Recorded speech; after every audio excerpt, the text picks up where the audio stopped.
What's going on, good people? Rich here, back at it again with a new episode of Best Episode Ever, presented to you under the Culture Garden umbrella. Back again for Entourage Season 6. If you don't know, Entourage is celebrating their 20th anniversary. We started Season 1 around that time. We're continuing with the series where we are trying to crown the best episode ever of this series.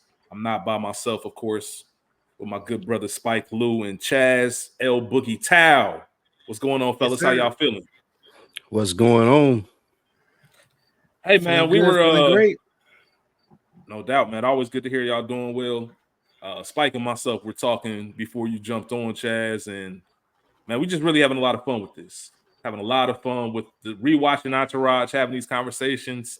There's an episode I'm sure we're going to talk about today that just had me dying laughing.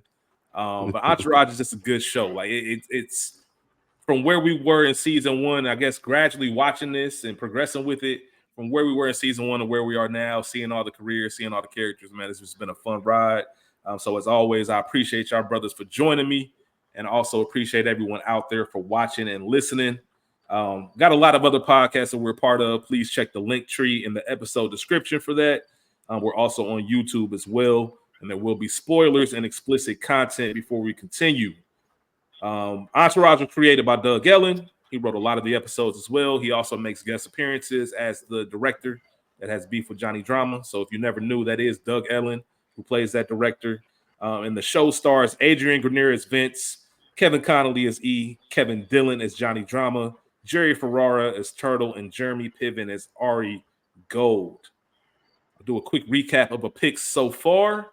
And then I'm going to open up the floor to you brothers to see what you thought about season 6. But just if you're keeping score at home, we are picking an episode from each season. Everyone has their own individual list. Those episodes will make it to the finale. Once we get to the finale episode, all three of us will crown the best episode of Entourage by having a conversation about it. So far, Chaz has chosen Busey and the Beach, Exodus, Starry Artie, The Princess Bride, Gary's Desk, and Return to Queens Boulevard.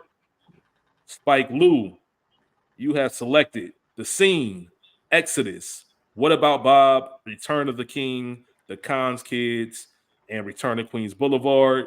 And myself, I have The Scene and Offer Refused, Vegas Baby Vegas, The Resurrection, The Cons Kids, and Return to Queens Boulevard. Last week, season 5 was the first week we all did trips for our best episode. Now we're here in season 6. Whole new format, whole new season. Vince is out of movie hell. Chaz, I'm going to throw it in the ball in your court first. What were your thoughts on season 6 as you rewatched it, getting ready for this week? I love season 6. I still kind of feel the same way, though. I still think season 3 and 5 might be a little. They might be more of my favorites, but I love season 6. I thought it was very entertaining. Some of the funniest shit happens in this particular season. Some of the craziest shit happens in this season as well. But all in all, it's a very enjoyable season. Absolutely, man. Spike Lou, what about you? Same sentiment as Chaz, man. I love this season, bro. Like, this is great Johnny Drama season. E, whether you like him or not, a very, very controversial season from him. I'm sure we'll get into that. I love seeing Vince on top. I love seeing how the town responds to Vince being on top, pulling up with the Turtle birthday gifts and like Turtle thriving as well. I know we had that conversation. We may get into it again. Mm-hmm. It's really crazy that we said we wouldn't want to be Turtle. And I was telling Rich in the group text, Chaz, this nigga got $200,000 cars for his birthday. He dating a chick from The Sopranos, and here we all saying, "Nah, I couldn't be dude." Well, we were saying crazy how we think as niggas. We were saying that like it was like 5 and before. True. Yeah, you know what I'm saying. So you're saying this season you might could be Turtle. You could be Turtle going into season 6. It's like but by the end of well, I don't know. It's like the middle of season 6. You be like, all right. Nah, it's season 7. It's season 7. Well, you don't want to be Turtle until season 7. You know when you want to be turtle when definitely. the co-ed chick asks him, "Who are you?" Bruh, it's one of my Vince favorite chases parts of your best Entourage. friend. Vince chases Yeah. your best friend. You dating the chick from The Sopranos. You pulling up in the big dog whips every day in class. Like nigga, who is you? So yeah, Yep. that's the moment that you want to be total right there. I get it. Absolutely. The That's nigga spot that's about to on. knock you down. Yeah, That's who I am. facts. You gonna know me real good in a minute. I promise you that. Yeah. But yeah, this is a great season, man. Like again, we were talking about it before we started recording. This I wasn't planning on this being this rewatch being this enjoyable. Mhm. Like I've done a ton of rewatches since the pandemic on a lot of things, and this is right up there with the best of them. This is right up there with Friday Night Lights, The Wire, and all that. Maybe not in the show wise, like I don't know how I would rank it as far as quality, but in the sense of enjoyment and just going back and what we've seen so far, like bro, this has been great. I'm excited every time we get done to start the next season. Every time. Every Yeah, time, no bro. doubt. I echo those sentiments. Very well said by the both of you. This is one of those shows that, especially if you haven't watched it in a while. You know, I always talk about Nutty Professor, the movie. That's one of those movies where if you haven't watched it in a while, you go back and watch it. Like, yo, Nutty Professor, funny as shit. That's how I Absolutely. feel about Entourage. Entourage is one of those shows where, damn, I ain't watched this in about 5, 6, 7 years. Like, damn, I forgot this shit was this funny and all the stuff going on. And they did a really good job for a 30-minute comedy to really make a good storyline. And going into that with season 6, this was one of the seasons, and I've been teasing it. We didn't have a real clear storyline. Like for the first time ever in Entourage history, Vince is good. Yeah, We're not worried. He ain't trying to be a star. You know, he did that in season 1. Is he going to be a star or not? You know what I mean? Head on. I bet. Aquaman, is he going to get that? Is this going to push him over the next level? Then you got season 3. Now I am a star, but what's next? I want to do Medellin. I've been chasing this for 2 years. Boom, we get Medellin. Season 4, the making of Medellin, is this going to be good? Is it not? We find out it's not. Season 5, is Vince going to come back from this? Now Vince is good. So the show did a real good job on focusing on the other characters. And let's talk about their lives. That's why we get the who are you? Oh, I'm just Turtle. You know what I mean? Peace. We get the Johnny drama and everything with 5 Towns. We get E and the Sloan storyline with Ashley, which we definitely will spend some time on. But I just felt that it was a great job of focusing on everybody else. Wasn't the biggest fan of the Stalker storyline. That's probably the one thing I could have done without. You know, I get it. It's all right, but them breaking in the house for the draws. But once it all unrolls and plays itself out, I think they did it well. But season 6 is one of my favorites just because we got just random fuckery. If they decided to end it on season 6, I'd have been cool with that. I'd have been cool with that. I think they really could have ended this the way it did. But then you get season 7, and you have to go through that if you're an A-lister. You have to go through the fall, but we won't jump that quick. Before we start talking about some other things that we normally do, I do want to shout out Brick VS God. It might be Brick versus God. I'm not sure. Yeah, man, our guy. He's a supporter. I know Spike Lou and myself because he follows us over at Good Earners reviewing The Sopranos and writes in and leaves us comments. But he sent us a couple comments. One was on our season 1 episode. He said, just started this show for the first time. Shout out to you. Hope you enjoying it as much as us. That's me talking to him. But just started the show for the first time. Just finished season 2 and been keeping up with y'all. E or Drama was my favorite this season. Favorite episode got to be the review. Seeing Vince be completely aloof while E and Ari run fixing his issues. LOL. He also left another comment. Or maybe he didn't. I don't know. Maybe I lost it. I could have sworn he had another comment somewhere. Either way, we definitely appreciate you, my brother. Thank you for tuning in. He also has a quote on his profile page of from No Country for Old Men. And anytime you quote No Country from Old Men, you good in my book. The quote? So if the rule you follow got you here, then what was the use of the rule? If y'all remember the famous scene with Shigur in the gas station and wanting to flip the quarter, all that kind of stuff. Let me make sure that's the right quote. I could have. The rule you follow brought you to this. Of what use was the rule? Yep, that's it. So the greatest movies of all time. Greatest movies. I've done a review with frames per second, but we need to do a review on that too. Whenever you like, we got an episode. Culture Garden got an episode. Okay, it was one of our early ones. Hey, listen, and I'm sorry that I couldn't be a part of that one because I'm the same way, Chaz. Like I'm sorry. That was one of the movies that we watched together. So you know That what I'm is saying? one of the Like, movies we watched together. yeah. So listen, That's it sounds that's probably one of my favorite movies of this decade, if not my favorite. so you Like know that what it shit sounds is. like. You know what it sounds Sounds like. like It sounds like we need a sounds like 2.0. First time in sounds like history, content's coming. we're gonna do 2.0. I've been listen, shout out to Mo. I've been talking to Mo about this for a while, maybe for the past 6 months or so. And we'll get to Entourage in a second, y'all, I promise. But for the past 6 months or so, I've been developing different ideas for podcasts, right? Not just for myself, but for other people. One of the ideas was this idea of doing an episode we've already done and bringing in new people to discuss it. Because that's the beauty of everything we're That doing, is. right? That's the beauty of movies and the beauty of film. Everybody sees it from different angles. Like I can talk to 10 different people and learn 10 different things or see things that I might have never seen. We've all been there where we watched the movie 20 times and then we had one conversation with a person like, damn, I ain't never looked at it like that. I'll never forget when we was talking about Best Man, School had said, I've never watched this movie without thinking that Q, Terrence Howard's character, never knew about I felt like he always knew about Harper and Nia Long's character and Mia, excuse me. He always knew that he banged Mia, like even from college. Because I always viewed this movie like that. And for me, I was like, damn, I never looked at it like that. Like I thought it's some shit he might have picked up from the book. He was like, nah, man, that nigga, he knew when it happened. And I'm like, I'm with School. That makes sense for his character. That makes sense for his character. I'm with Not to get School too on deep that. into it. I think I've always thought that he knew. It seemed like he knew exactly. Yeah. Yep. I never thought about that. Our Love and Basketball episode. I made the Q wasn't shit. He never cared about Monica for real. Like he didn't love her for like he loved her, but not for real. Either way, nah, man. Q he always thought he do what we do as niggas though. You always think it's something better out there. Like you niggas, we have this audacity and ego that it's like, I got a bad one, but I can still go bag like, and we completely out of touch with reality. The worst thing for a nigga like me is options. Facts. Like there's days where I wish I was just like a lame nigga and just had to settle for what I could get.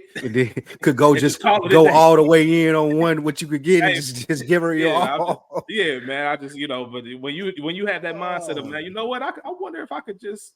It's something about that male ego, man. It's crazy, but I don't want to deter too much from Entourage. That's why E like he is though. That's how we see how E like E ain't never really been that nigga, so that's how we get the E we get in this season. Yep, no, you're absolutely right. But anyway, that's a good promo for y'all. Check out Culture Garden. It's on this feed. We have other episodes. Be on the lookout for that No Country for Old Men 2.0. We can definitely get that rocking like ASAP. So I'm there. Yeah, we'll get it going. I can talk about No Country for Old Men once a year. I could record an episode about that once a year. I love that movie. It's the best. The last thing I'll say about this, and I said this on the original episode, me and Brian talked about it along with School. You could take the first hour of No Country for Old Men and put it up against any movie. Facts. Don't matter the genre. Don't matter when it came out. Don't matter what any movie. Godfather, Goodfellas. Facts. Take that first hour of that movie. It stands minute for minute with any movie ever. All facts. Shit's a classic, man. Yeah, I can't disagree with that. I can't disagree with that at all. Especially when you're watching it, you just like, damn, this shit's good. But anyway, the way that it grab your attention and just keep you there, that shit is anyway. My bad. I just don't think if you've seen that movie, I don't think that you cannot have it in your top 10. It's one of those movies that like crazy thing is I did a podcast review. I did a podcast review with some guys and they didn't like it. That's insane. Once they explained the reasoning to me, I got it. Explain it to me because I'm confused. So when you guys start sitting down watching this movie, did you see any previews, anything for it? It was just like a random. I wonder what this is. Me too. And I think that's what the thing is that blew us away. But these guys went into it with me telling them and other people that enjoyed the movie telling them, oh, this is one of the best movies ever. This is a classic. So they had this expectation of this is going to blow me away. But it ain't that type of movie, though. It don't blow you away in the sense of, oh, shit, my mind's blown from shit I'm watching. It's just like being in that world and that setting and how well they did it. Like it sneak up on you. So I told them they need to watch it a couple more times and then they'll get what we're saying. But once they explain, like, oh, nigga, you was telling me that this shit was like you just said, it's Godfather, whatever it may be. And I'm sitting there for an hour waiting for it to waiting for that moment. When it ain't a moment, it's the movie. It's the whole movie is the moment. So I got what they were saying when they said that. That's a fact. Two quick things, and I promise we'll get on season 6. Two quick things. Y'all get the 15 One, second thing if y'all don't want to hear about No Country for Old right. Yeah, y'all can just skip through it. I promise Feel we're gonna free. get started here in a second. One, I'm the same way when it comes to expectations. I learned my lesson from The Hangover. I never forget when The Hangover came out. It took me about 2 weeks to go to the theaters and see it. For 2 weeks straight, I heard everybody tell me it was the funniest thing they ever watched. My expectations were so high that I didn't enjoy it as much as I would have. It's still funny. I still enjoy The Hangover. I'll still watch it today. It just wasn't as good as if I just went to the theaters. It was like, all right, bet. Like, I enjoyed it just like everybody else. The second thing is one of the most genius things, and I've mentioned this in our original episode of No Country for Old Men. One of the most genius things that they did for that film, they didn't have a score. There wasn't any background music. No music. They let you sit. They let you sit with every emotion. You had, usually scores dictate how you're supposed to feel in certain moments and scenes. Are you supposed to be tense? Are you supposed to be happy? Nah, nigga. It's gonna be like real life. The dust is settling. You just gonna have to feel with and whatever happens. Genius. But season 6 of Entourage. I promise we're excited to talk about this, y'all. I promise. No Country for Old Men is just that good of a movie, and y'all talking to 3 cinephiles. I think we can talk movies with the best of them. So, season 6 made its debut on July 12th of 2009. A lot of good things going on, as we mentioned. A great Johnny Drama season. Let's talk about some celebrity appearances that we see this season. So I'll say it right now. Jamie Lynn Sigler, obviously, she's in every episode except for episode 8. All right, so I'm just going to get her out the way right now. Episode 8 and 9. She's not in 8 or 9, but she's in every other episode in this season. Cool. Shout out to Jamie Lynn. As far as episode 1 goes, we have Jay Leno, which let me just add real quick. Y'all know Vince got that dude fired. You know he got that driver instructor fired for telling that story about, he passed me. Bruh, Vince, why would you do that shit? I'd be so sorry, bruh. Everybody knows. I'll be like, damn, he said it on TV. He said it on Jay Leno. Right? At least he didn't say his name, but yeah, they know. They know. Come on, man. Everybody at that place knew. I was especially, and he lucky it was pre-social media age because they would have been snapping him. They would have had pictures of the dude with him. But yeah, he got fired for telling him that story. So shout out to Jay Leno. He was in episode 1. Episode 2. Did y'all notice who Vince's date to the premiere was? Wonder Woman. Wonder Woman was at the premiere with Aquaman.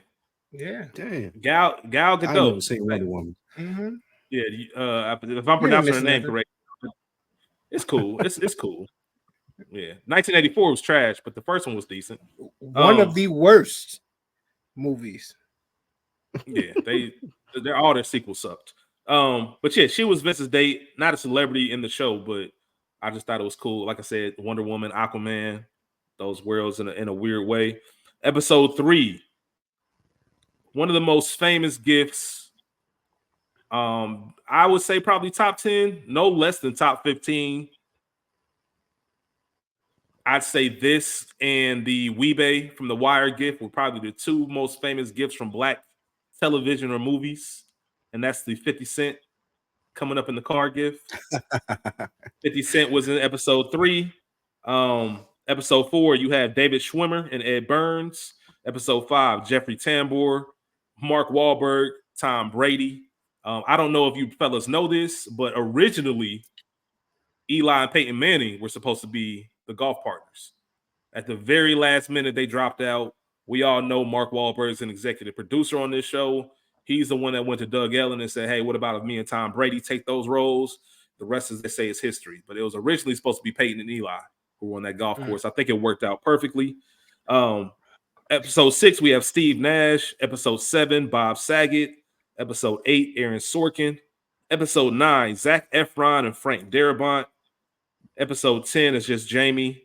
Episode 11, we have Melinda Clark, who was Terrence's estranged wife. She's really an actress. Yeah, she's really an actress in real life. And then you also have David Faustino from Married with Children. Good. And also Bundy. Yeah, man. And Dean Cain. Got Bud, man.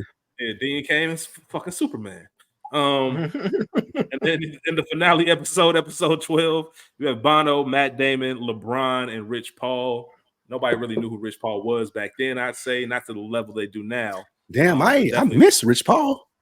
Yeah, at the very end, with LeBron. He was with LeBron. Yeah. Oh, he was standing there with him. He sure was.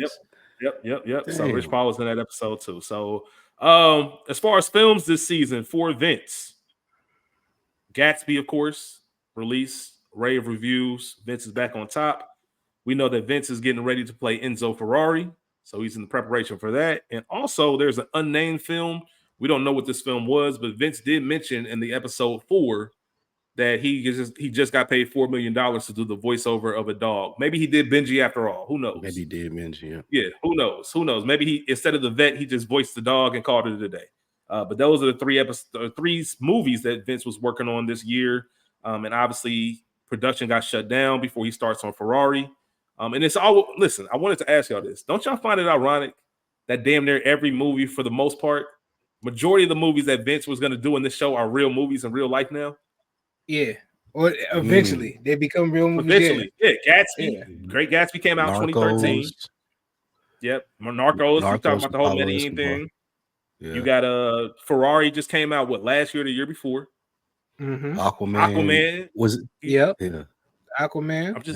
I'm just saying, man. I wonder if Hollywood was just like, you know what? I'm sure there's a version. Somebody need to make that Queens Boulevard. Somebody need to make that Queens. It's probably something out there like that, but we don't know what it is. When we get to the finale, I'm gonna ask y'all what's the number one Vince movie y'all would go to the movies. If you had your last $12 and you had to buy a ticket and you could see any of Vince's movies, which one would it be? Don't answer that now. We'll get to that once we get to our finale episode. But yeah, obviously I got some questions and then we'll get into quotes and then we'll break down our episodes. So there's some things we got to talk about this season. Let's start with Lloyd. Well, first, let me just sidebar. This is just a side. I've been wanting to say this for a couple seasons now. I don't have really much to say. You don't have to add anything to it. Turtle's mom is mean as shit. Yeah. Turtle's mom is mean as shit. Like, nah, she's mean. She's like a lighthearted Livia Soprano. She mean as shit. That's funny, yeah. Yeah. I think that's what they're going for too, though, right? Because none of them, Vince and Drama are not Italian, right? Turtle's Italian. Yeah, they're Irish. So the whole Livia Soprano thing that you said makes sense. Like the what you think an Italian mom would be, she's leaning into that role heavily. That's a great point. She named I never thought about it like that. Yeah. Yeah, that's a great point. I never thought of it. Lloyd and Ari. Our good brother Mo, shout out to him again. He put in the chat with me and Spike. Who had it worse, Lloyd or Georgie from The Sopranos? For those who haven't watched Sopranos in a while, Georgie was a guy who worked at the Bing, kind of like a do it all, pour the drinks, get the ice, bus boy, all that kind of stuff. And bar Tony, barback. Yeah, thank you, perfect, barback. And whenever Tony got upset and he needed something to punch, hit, throw something at, Georgie was the one that he ended up doing that to. So. Chaz, who had it worse, Lloyd or Georgie? Georgie. Spike, same thing. I know Spike said by a landslide, right? Not even close. Nigga lost the eye. Nigga lost the eye, bro. Nigga playing with you. Oh man, like think about that, bro. You at work just trying to do your job. This man come playing with you about a gladiator movie scene with a real chain and your eye get put out, bro. Like that's crazy. And you could have beat the living shit out of him in real life. In real life, I'm beating the dog shit out of him. But because of what we connected to, I can't. Like, man, Georgie had it rough, bro. Georgie had a rough life. He had the worst, he had a rough time. Yeah, he had the worst. And it's literally he could be minding his business. He just comment like, hey, man, you know, that's why I just said in the third. And Tony would throw a shot glass at his head. Like, just all types of shit. I thought we was all talking here. Yeah, I thought we was all talking here. Now I'm getting my ass beat with a phone, bro. Like, what? I thought I was part of the conversation. Didn't he go to a hospital? I don't even want to spoil it, but didn't he go to the hospital another time too? After the when he quit the Bing, told Tony, don't even come to the hospital, bro. Like, fuck you. I don't want none of your bread. Like, don't even come to the hospital, bro. Y'all done played with me one too many times. No, too many times. Lloyd did have it bad, but like it was way more upside. I feel like there was more reasoning for Lloyd. Lloyd was like a hazing thing. You know what I'm saying? It wasn't. Ari didn't hate Lloyd. This nigga Ari took his driver and beat that nigga's club and chased him away. He made him Ari made him go into the pond to dig for his golf ball and then hit another one in and said, "Go find right that here. one." Come on, man. At what point are y'all just saying, you know what? Fuck this job. Oh, a long I time. would have before been that. told. Listen. But I'd have been told. real him that talk shit. though, this is the same shit. I know you watch it, Rich. I ain't sure if you checked it out, Chaz. But the Bear, Mm-hmm. this I is the have same watched shit. Bear. This is the same shit that Karn went through with the other dude. Yeah. And I just feel like people who are great, they don't want to give you access to that greatness if you're not willing to like go above and beyond. So yeah, Lloyd could have quit a lot of times, but nigga, this is Ari fucking gold. Like this is the top dog. Like if I'm gonna be an agent, I get to learn on his desk. So yeah, I got to put up with the bullshit. So that's why I got a little bit more leeway for Lloyd than I do for like George. You don't get shit out of that, bro. You ain't gonna get no promotion. You ain't gonna never be made. Like you just here, bro, getting your ass kicked. Did either one of you feel bad for Lloyd throughout this season? I ain't even gonna lie, it makes me an asshole because I do not. I enjoy it. I ain't even gonna hold you. I enjoy the. I don't know if I I could treat somebody like that. I don't know if I could do it, but I enjoy it. Mainly because I don't think I could see myself doing it. I know I couldn't treat anybody like that. Yeah, man. Nah, I didn't feel bad for Lloyd either. Because once again, bro, just get up and leave. But it is something. Obviously, I don't have that same passion for it. When you want something bad enough, you'll do some shit that you didn't think you would do, Facts. or whatever the case was. Put up with some things. So I get it, but Lloyd is wild, and Ari was just having. I mean, that's the perfect role for somebody like Ari, and obviously he had a good resolution. Lloyd got what he wanted, so that was the big payoff. That's another thing. That's another reason why Georgie is the answer, because Georgie never got a payoff like that. Like Lloyd ended up getting what he wanted. Georgie just lost it. Everything. Every time he took an L, nigga, what Franklin say? Franklin said, "I lose every time." Like, let me ask you. They made sure all of this shit from Lloyd was worth it. Like they did a great job. The writers did with that. Let me ask you this: could Lloyd be your agent? My agent? That's a damn good question, Chaz. Nah, I can't do it. I ain't even gonna be able to do it. I might take Josh Weinstein over Lloyd. I ain't even gonna hold you. I might take Lizzie. Like I'm only putting Lloyd above. I'm only putting Lloyd above my man's Andrew Klein. Like that's the only like I'll take Lloyd over him. I'm taking Lloyd over him every day. Hold on. Andrew at the bottom. Hey, listen. At the bottom. Hey, I probably would have went in there and beat Andrew if I was his man. Listen. Go ahead, Chaz. What's your question? I'm gonna say this. First of all, in terms of what Lloyd is willing to do for you, I don't see it as a problem. Is him being my agent, but I would take Andrew Klein over Lloyd. Really? Yes, because I'm gonna tell you some good shit. I'm gonna tell you some real good shit. Any man that motherfucking that is hell bent on signing me so much that he would drive his car into the living room of his house to get the notes that he had prepared for me. Oh yeah, hold up though. Hold up. See, that's the reason he couldn't be mine. Hold on. Like that's the exact reason he couldn't be mine, bro. Like, bro, you wilding. You wilding right now. Is what I would tell you. Said in Bad Boys. That shit got a slant. Because here's the thing. He didn't drive that. He said that shit sound good to Aaron Sorkin. But bro, you was mad. Nigga, you really wanted to hit her. That was for your wife, nigga. Yeah, because you got to be out of your when they talk about Snap, that show Snapped, I don't know if it still comes on. That's that moment. As soon as he crashed through the house, he was like, "Oh fuck! Like, why did I do that?" You know what I mean? We all know it was like E not bagging up with old girl. Like, you know what I'm saying? Damn, I made a mistake. And you start regretting it every single second. So I don't know if I'm fucking with Andrew. Andrew never really impressed me. Like, and he was signing clients. I always took Barbara's stance. Like I always took Barbara's stance. Like this nigga. He was signing clients. Okay. And but we didn't see it. That was my issue. I never saw it. And no disrespect. Go ahead. I was just about to say no disrespect to people that suffer from mental illness or anxiety disorder, nothing like that. But bro, I put you in like if I was Ari, I would be so hurt. Like I'm putting you in an interview like to change your life and you having a fucking panic attack, nigga. Fuck no. Like, nah, I don't want nothing to do with you, bro. I can't But do it. after the Won't do it. panic attack, he was rolling. He He was was. I rolling. give I you think that. my issue is that we never saw it on screen. When we did see Andrew try to pitch someone, it was always some trash. He was always about to break down, and he was like, "Yo, what's going on? Like, buddy, like, how is this the same dude that made all these moves and all that?" Like, that was my issue with Andrew.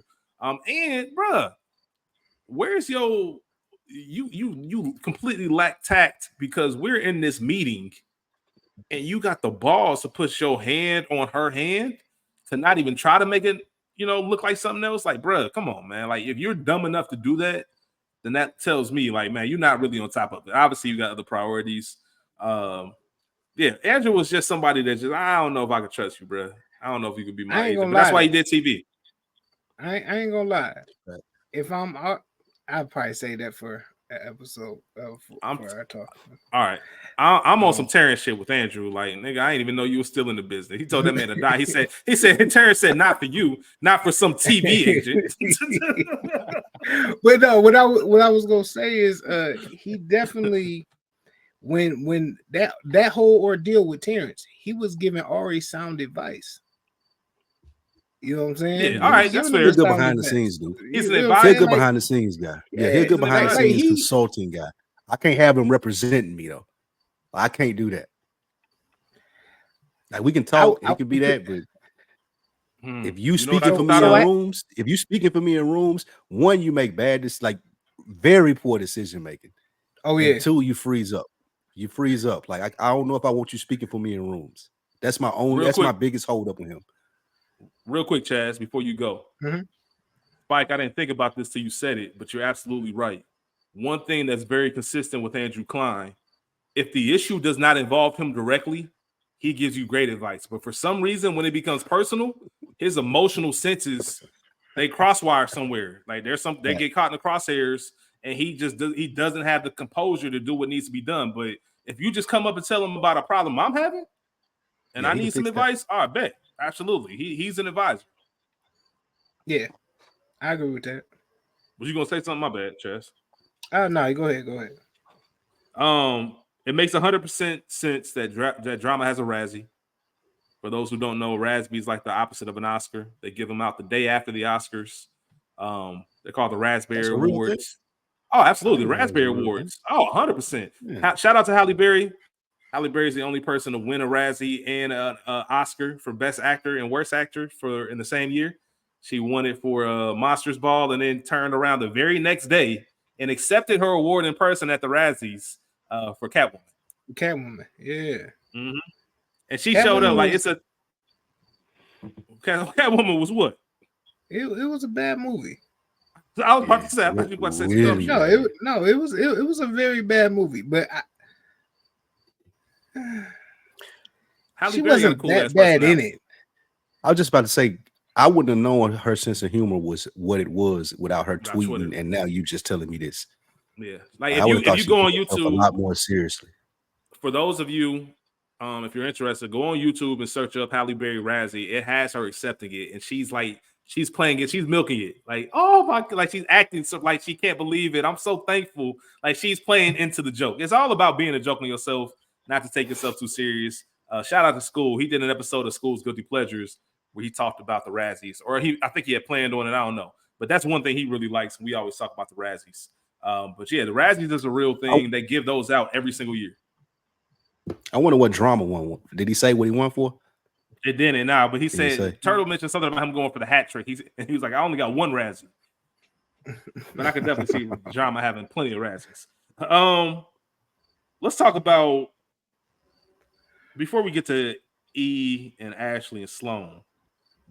I got a couple of minor questions that I want to talk about. I got to ask both of y'all this. I would be remiss if we did not have this conversation. Are you lending out your actress girlfriend for a kiss scene with Johnny Drama or your mans in general? I could do that. It's acting. I wouldn't, long as it wasn't no sex scene. Like I wouldn't be too like. I would respect her profession enough and Drama my man. So it ain't like, oh, I know this nigga through somebody here. Like this literally a childhood friend. I don't think, and we seen later how hard Drama rolled for him. Like he ain't on no like sucker shit. So yeah, I could do that. Still a stand-up move by Turtle though. I could do it. Hell of a stand-up move. Bug, what about you? No problem. No problem at all. Now, all right, so let me ask both of you this. You both have the knowledge that Drama also auditioned damn near 50 women to play this role.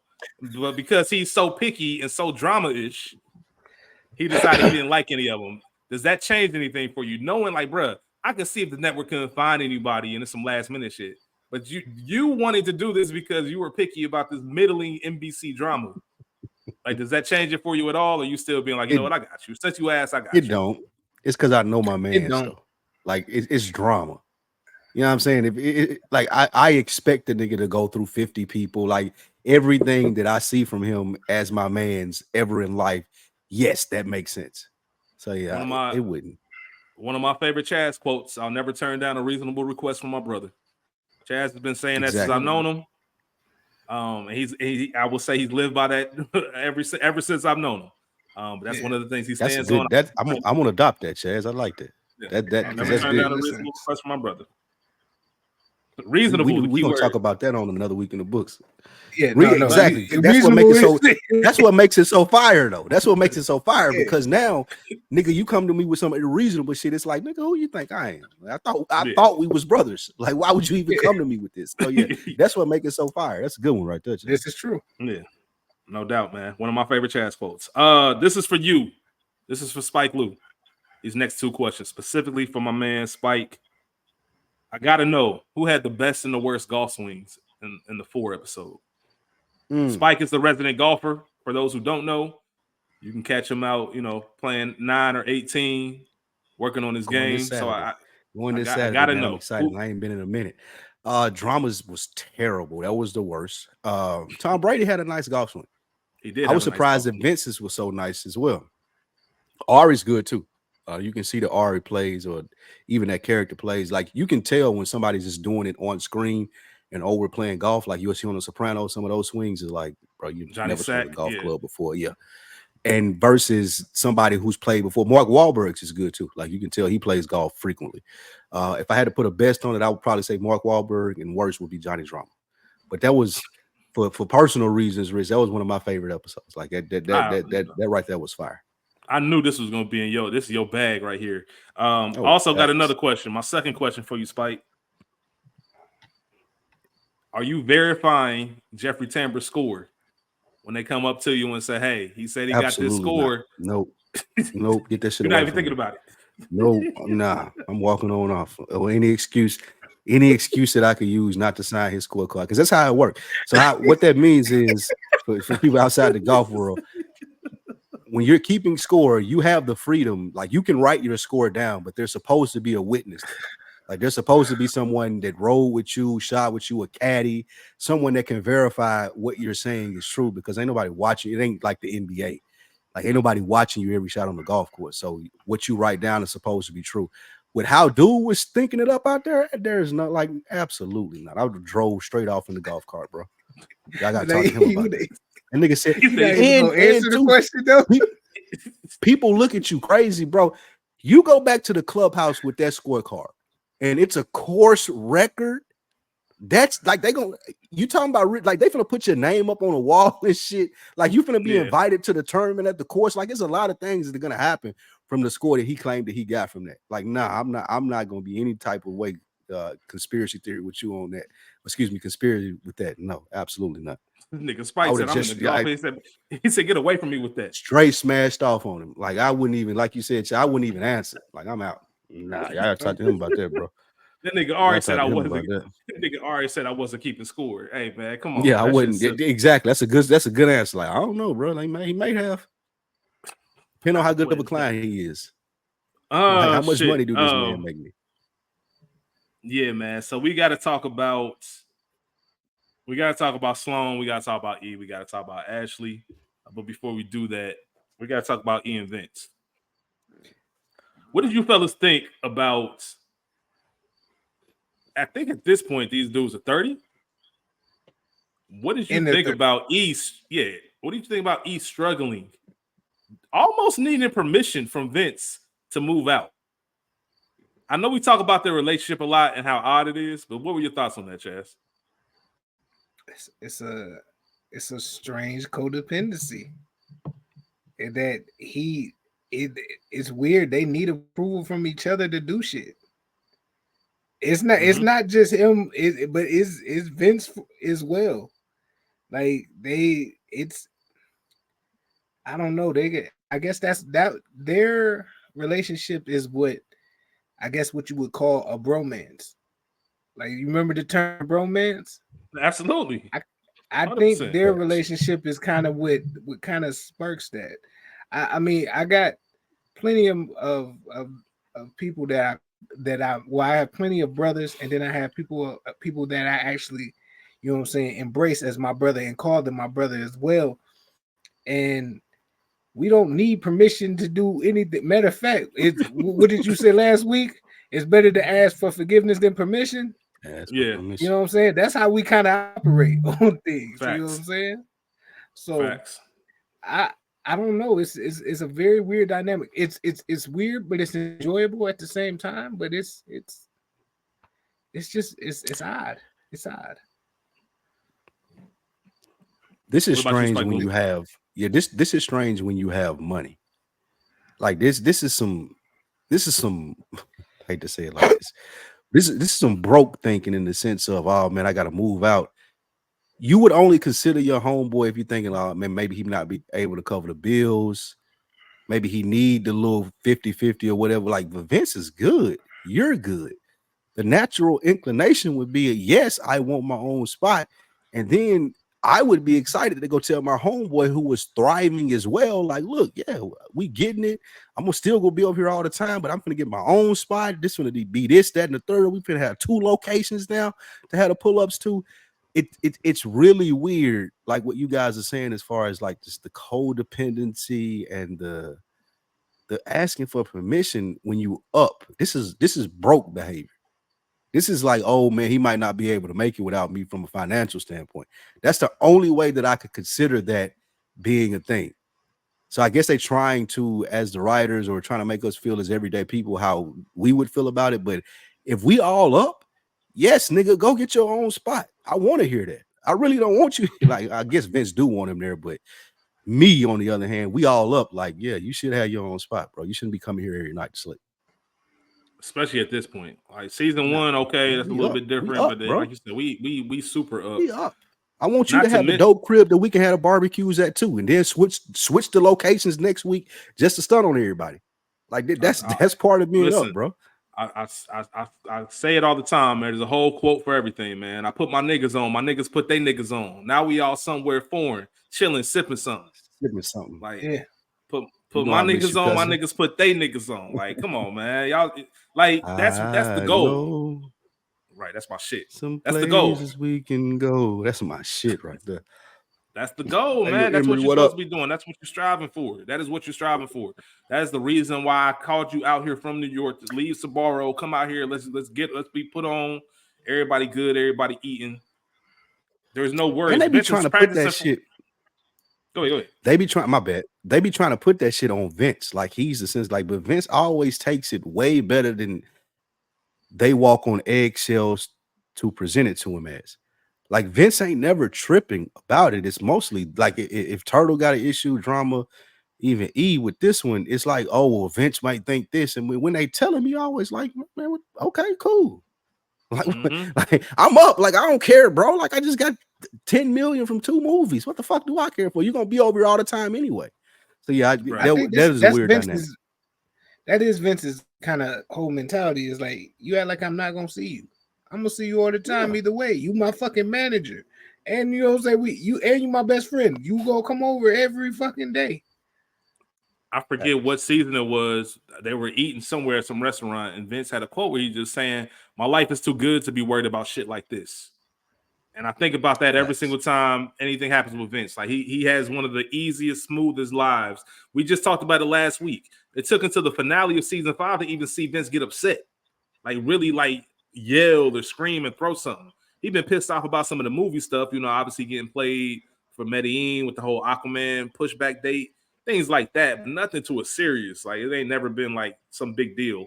And it's funny that y'all mention it because the way other people perceive you is different than how you perceive yourself. And they all looking at Vince. That's why I love that conversation between E and Vince when E finally told him. Because for one, it's weird that you not only you on some scary shit, but you can't even tell me that you meeting Sloan to look at the house. Like you got to lie and say like it's one thing to be quiet. It's another thing to just flat out lie.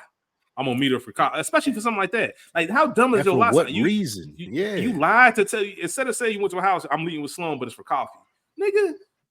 I don't give a fuck what you doing with Sloan. Like just tell me. Like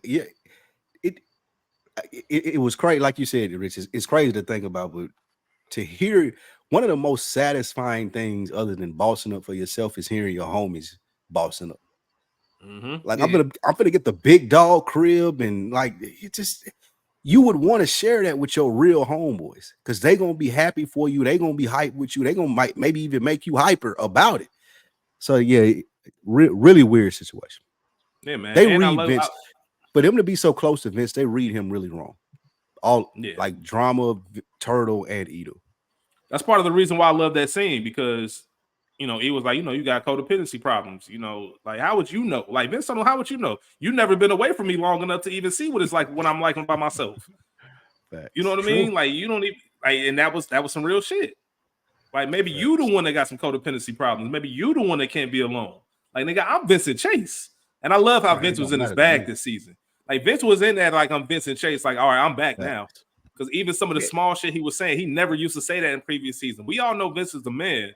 But Vince was verbally with it. Like, remember he had the issue where he was talking about his assistant and Ashley and all that? Like, oh, like she tried to be in your way. You want me to come down there and move it out your way? And there was a quote in here when he there was a quote in here when he was talking about we should take separate cars. Or no, Vince said we should take separate cars. And he said, why? In case you close? And Vince like, nah, in case you close. Like, nigga. And then there was another moment. Regardless, there was another moment. The episode of the premiere. There was another moment when Turtle was like, who would have thought I'd be the only one that would be guaranteed with some ass tonight? And Vince looked at him. He said, I mean, Vince playing like, and knowing. I got you. Come on. Yeah. Like, come on, bro. I'm Vincent Chase. Listen, I can make one phone call and be right there where you at. Hey, hold on, Chaz. Hold on, Chaz. What's your favorite Ludacris quote? Hey, listen, I was just about to say that. He's the epitome of that. How you not gonna fuck? Bitch, I'm me. This is the epitome of that. Oh shit. That's Chad. That's Spike's third favorite rapper, Ludacris. Hey, I wouldn't know a Ludacris quote if you could hold me down and torture me to give you a Ludacris quote. I could not give it to you. Seriously. Hey, T.I. my favorite rapper though, but Ludacris provided us with some nice bars, man. I always get them started. We ain't got enough time, Chaz. I was gonna say, unless you want to go about 2-3 hours, I always been a Ludacris hater because I was such a T.I. fan. Though. Oh, okay. I've never given him. Yeah, I understand. Yeah, me and Chaz. Hey, Chaz, we be randomly chilling, and Chaz be like, "Luda really said, how you ain't gonna fuck, bitch, I'm me." But yeah, that's what Vincent Chase was on. But let's get into the real shit. Let's get into the real shit before we get into quotes in the episodes.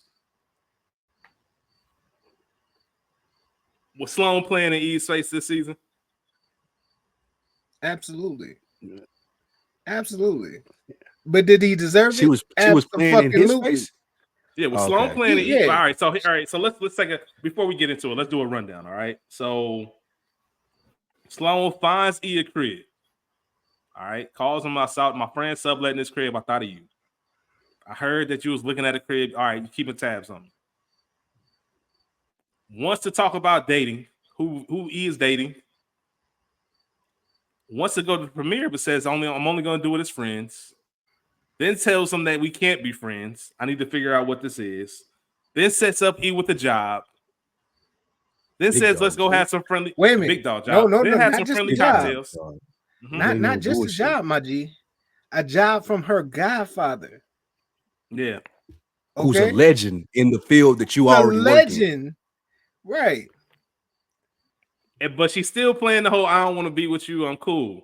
That's why I'm Nah, asking, was she playing in his face? Chaz, she since you was were about to Absolutely, telling. answer. Okay, go ahead. absolutely, she was. Did he deserve it? Mm, Absolutely, because he shouldn't have dropped the ball the way he did. You know what I'm saying? It mm, was her. It was her little get back, but he did what he needed to do at the end.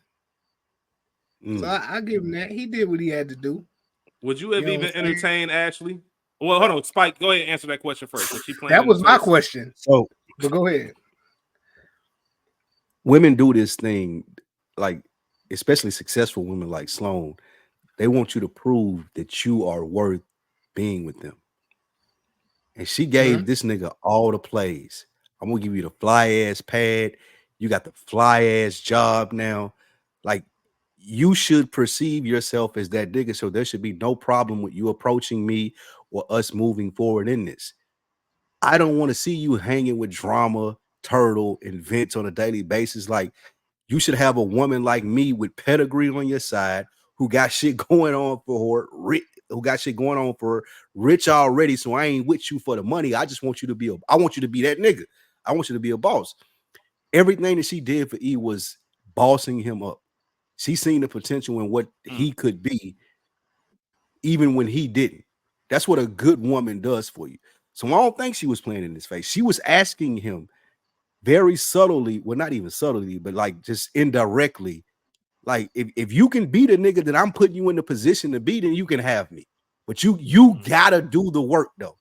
Like you gotta go through with getting the house, you gotta go through with getting the job, and you gotta get the work in, getting me back to being your girl. I respect the shit out of Sloan for what she did. I think E was the Now, one bullshitting with this.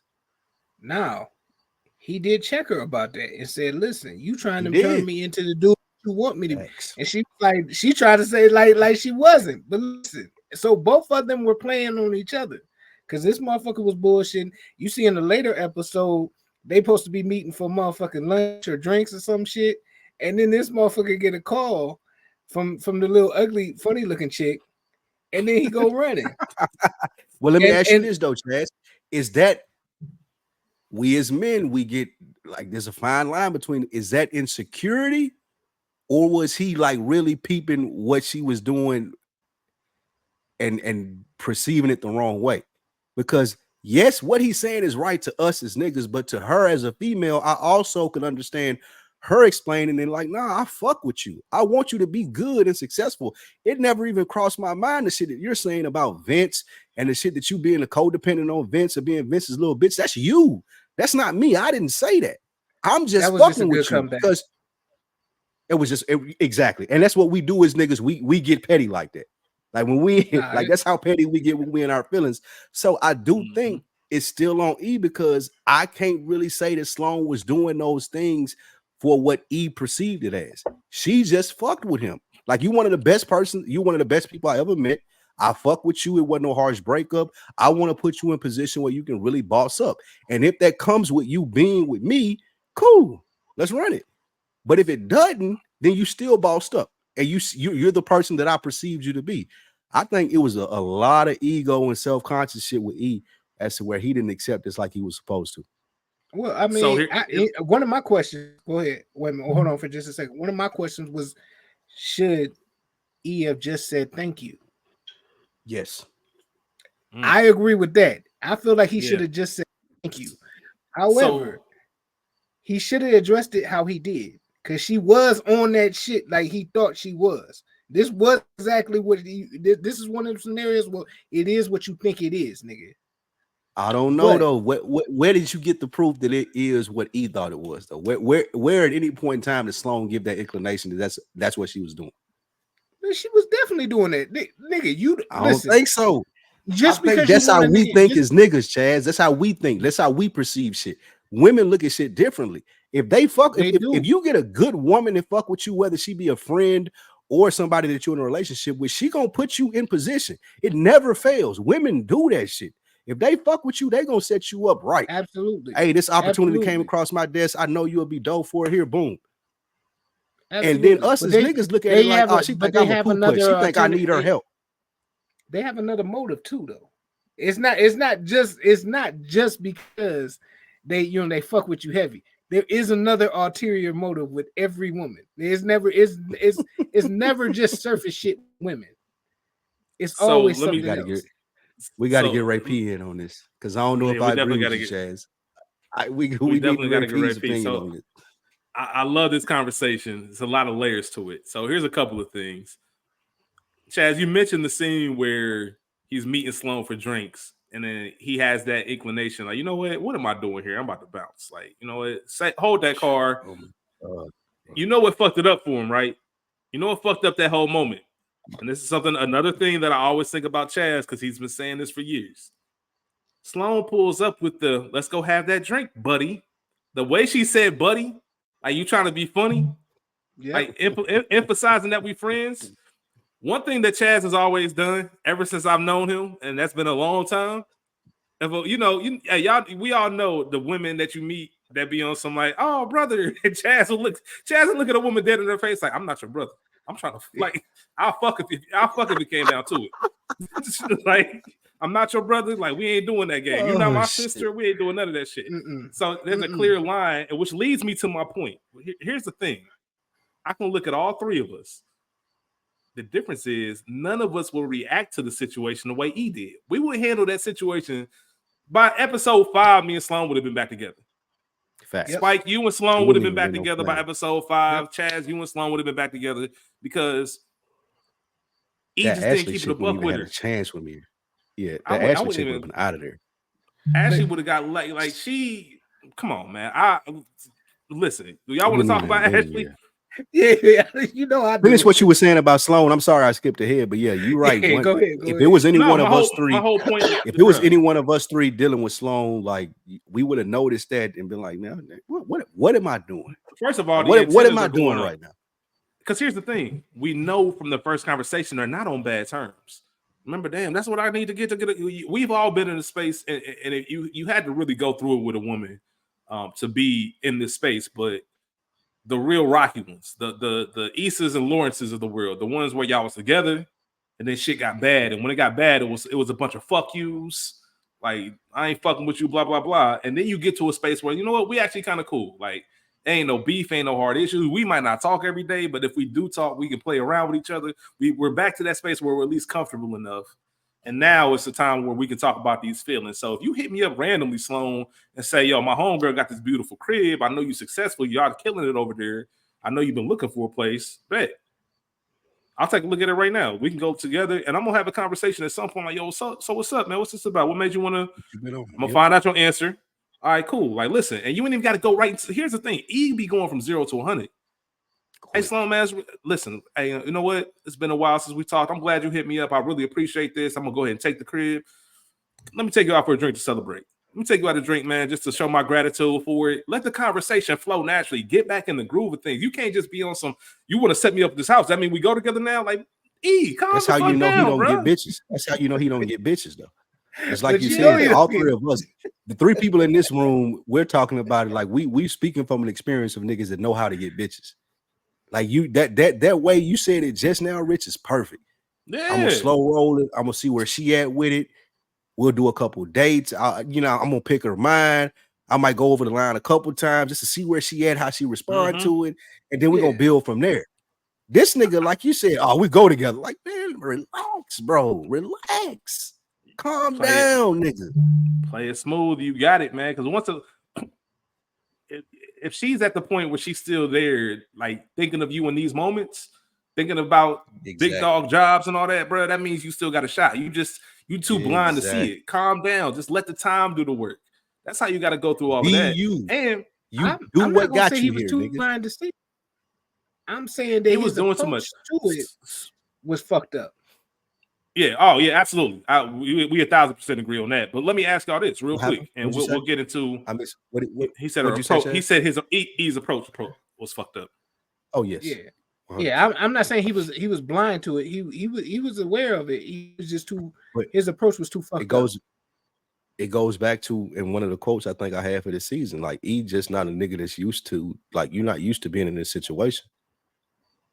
Like Yeah, this man. not familiar to you, so you can't handle this type of bad bitch pressure. Like you can't handle that. Are you going to the premiere with Sloan as friends? Yes, Yes. run it. Fine Right. thing on my arm. I know Vince gonna have some found on his arm. Mm-hmm. Turtle got fucking metal soprano there. Like, absolutely. And Yep. you just got me the crib. I'm trying to like see what I can get to and what this lead to. Yeah, like I'm there. I'm a little extra touchy. Like we're doing a little extra hugging.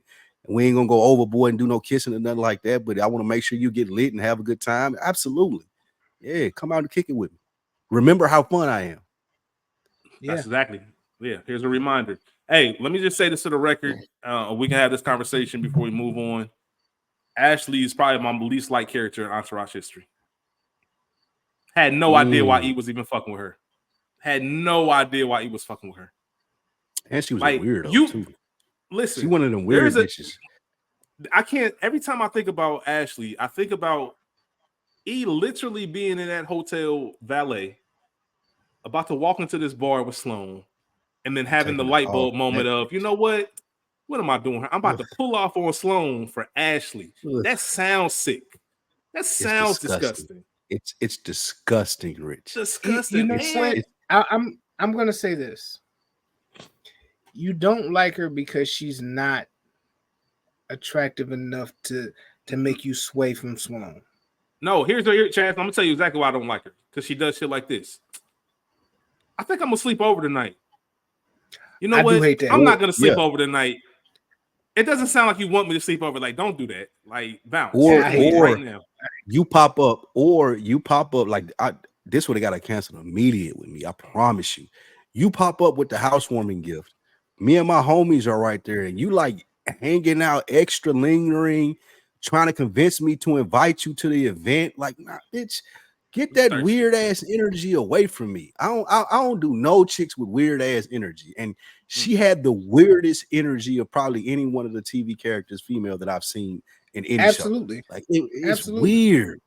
I'm I gonna tell don't you do her weird biggest. shit. She was another E. She was like a woman E.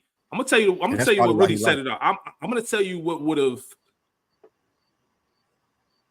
It'll send me through the roof, y'all. This would have sent me through the roof, like for real. I didn't. She'd have never seen or heard from me again. I leave you in the morning at my crib. I Oh my come back at god, 3 bro. p.m. And you still there? You, Not even knowing you Oh, still at Blocked, my crib. bro. Blocked, oh, deleted. Don't call me again. It's oh. over. Talking Now, I about would some but have wait a been, minute. hey your yo, bed was so comfortable. Rich I just Chaz. decided to stay. I would have been furious, nigga. I would have been She I would have couldn't had hot. to even have some damn. She would have had to have like motherfucking, like a motherfucking sandwich spread or motherfucking like. She would have had my lunch kitted out. She would have had to. She Nope. would have had to cook. She would have had to do something to make me motherfucking not spaz all the way the fuck out. She would. I'm no, bitch. What you still there would have doing been here? there would have been no Like, world why are when you I would here? there would have been one scenario where I would have been able to contain myself and not say, "What are you doing? Why are you still Yeah. here?" Why are you I'm Like still too here? that's embarrassed. Spike Lee in real life. That's what would have happened. Like, why are you still in my house? Like, what you got going on? I'm embarrassed to admit what I'll be doing. Like I don't. I'm ashamed to say how my behavior would look if I came home. Like I said, this ain't 11 a.m. This ain't noon. It's 3 o'clock, and you still lay. I left my You've been crib here about all 7:38 day. You've been here in the all same clothes. day. Why did he leave her there though? Why did he leave her there? He probably hit her Facts, with the Chaz. like, You "Hey man, let's leaving when I go out." leave. Yeah, that's Right. another thing. I ain't listen. I ain't you. We got to be Sloan. You got to be a Sloan for me to leave my crib and Facts. not keep you here. Sloan can stay there all day. Like Sloan, I'm So let me excited you ask. still there when I get back So let me ask because you I this know you question: got shit going on. if she was prettier, because to me she looked like Gizmo to me, and I can't get over that. What Like the like fuck? you know what I'm saying? She does. She looked Yeah, like you're Gizmo right. to me. It's just a weird That's a little good point. You're gremlin right. looking little Yeah. thing. But if she was prettier, say if she was the actual co-ed that was trying to get with Turtle, would you have had the same energy for a lot For of her one, you about to get antics? us. you about to have all of us fucked up out here. That's fine. Here's the thing. Maybe at 30, probably. At 30, yeah, I would say yes. I'm at a point in life now where if you just annoying, you can be fine and annoying. Like, and Yeah. if you just annoying, I'm cool. Like, and that's just a little bit too weird. Like, you gotta have a hell of an explanation as to why you still in my crib. Like, yeah, I'll probably be a little bit more tolerable, but there's also gonna be them red flags coming up. Like, all right, man. Because once again, as we talked about earlier, when you a nigga that got options, like I can go hang with Vince and find another you tonight. Facts. No, You feel me? Like, I that's the agree. way I'm looking at You're it. right, Chaz. She a 5. Chaz, you're right. Like, If she were you prettier, can go anywhere and there find would be- a 5. Facts. You're right, Chaz. If she were prettier, there would be a lot more leeway. 100%. Like, there's a lot more leeway for a prettier chick than she is.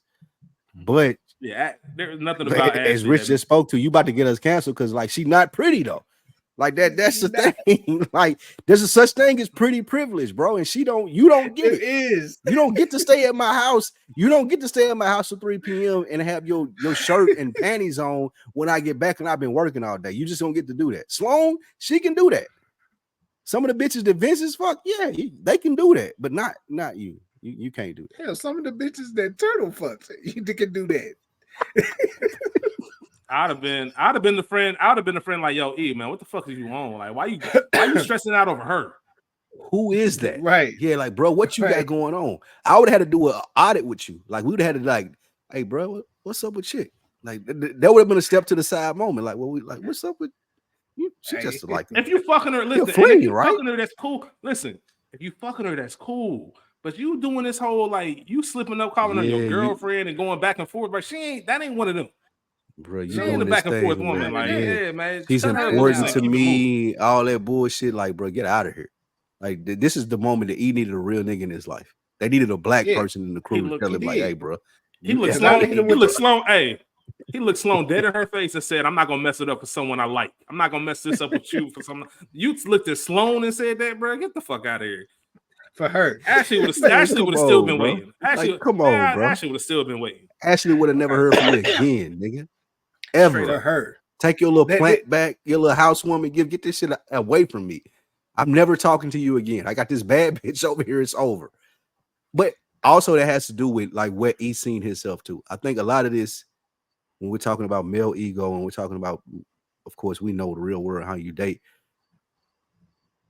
Sometimes niggas get intimidated by chicks they know they not ready for. And I think that he felt like that he knew he wasn't ready for Sloan. That's real. Like I've had that He happen. already- Like sometimes you see how a chick move, you see how she get down already. You be like, oh shit, nigga, I ain't got nothing for that, bro. I'm good. If I can't knock this down or take this out in a couple, like there's nothing to be had here because she already on a level where I ain't near there yet. Like That's sometimes you can real outkick your shit. coverage. He already had her though. Good So point. how Good you point, gonna be Chaz. intimidated? How you gonna be intimidated by somebody you already established that she Because fucked with you heavy? I think there's something about having someone, but then knowing you fucked up. Like, even though he fucked up, so he got to creep back in there. You ain't that nigga. You ain't that nigga. Like a woman can look at you like you that nigga versus you seeing yourself like you that nigga. Yeah. Like that can That's happen. true. Like she can see you and be like, I see the potential, I see the swag, I see how you maneuver, I see how you carry yourself. I know what that can lead to. And then you could be looking at yourself like, damn, I ain't made it yet. I ain't done this yet. I ain't done that yet. Well, he was Where projecting I because think where he was at. he was already projecting because he already said you see Fact. me as Vince's bitch. She don't see you as Vince's bitch. She didn't say that. Exactly.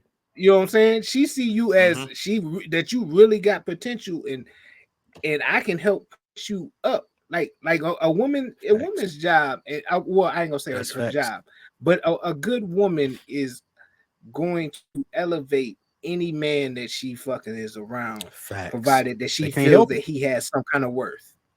You know what They I'm can't saying? help it. That's what they do. They can't help it. Their job in life is their joy in life, I should say, is to make things better. You know what I'm saying? Good women, I should say. Not all women, Shout out, but good. shout out, hey, shout out to Martin, man. Can you mold me? Can you mold me, Miss Ma'am? They want to mold you, man. That's what they want to do. These women want to mold you into a wonderful creature. If they see potential, it's a natural. It's in them. It's a natural intuition. So y'all absolutely right.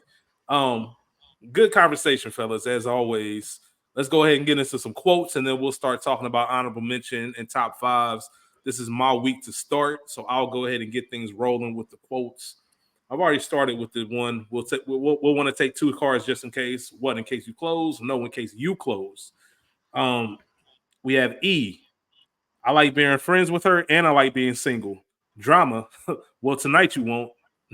Not now that you got a non-fucking friend on your arm. Drama once again. Talking about drama. This is when they at E's house unpacking, and Ashley had just left. Drama said, "Hey, look, if you're really done with that, you mind if I gobble it up?" Pause. Super pause. But the fact that Drama said that shit, that nigga said E for what? E said for what? You disgusting. Oh man. All right. E. Talking to Vince. He passed you for premiere tickets? Drama. Why? Cheryl Walters let me go in the back door for Young Guns 3D tickets.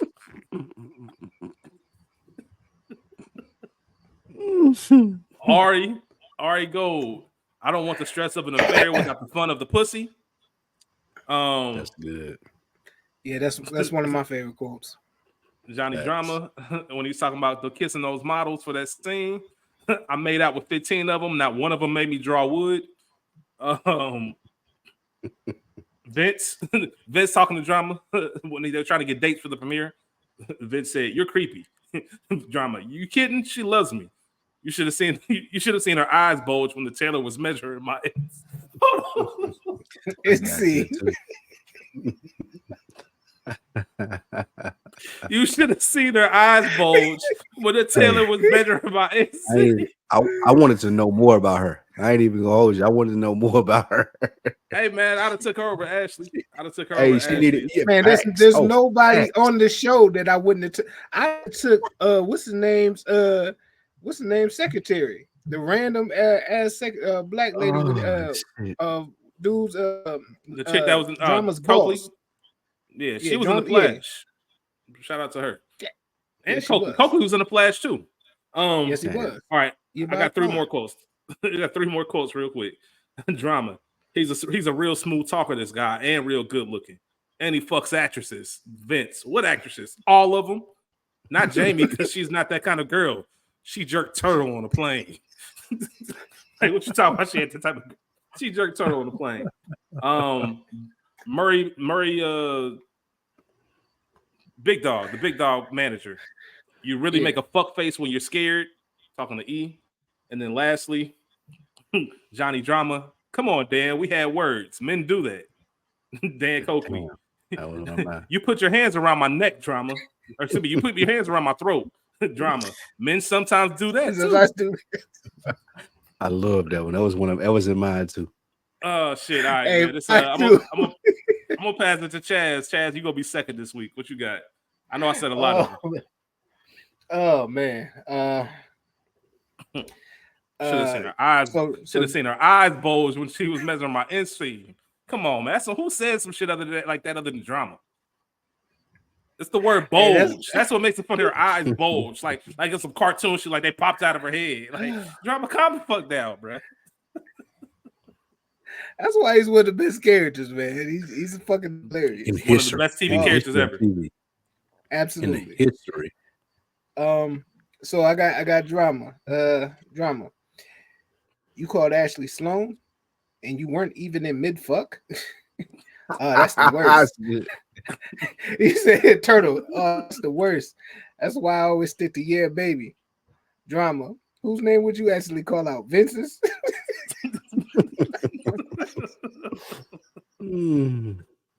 Oh shit. Oh man.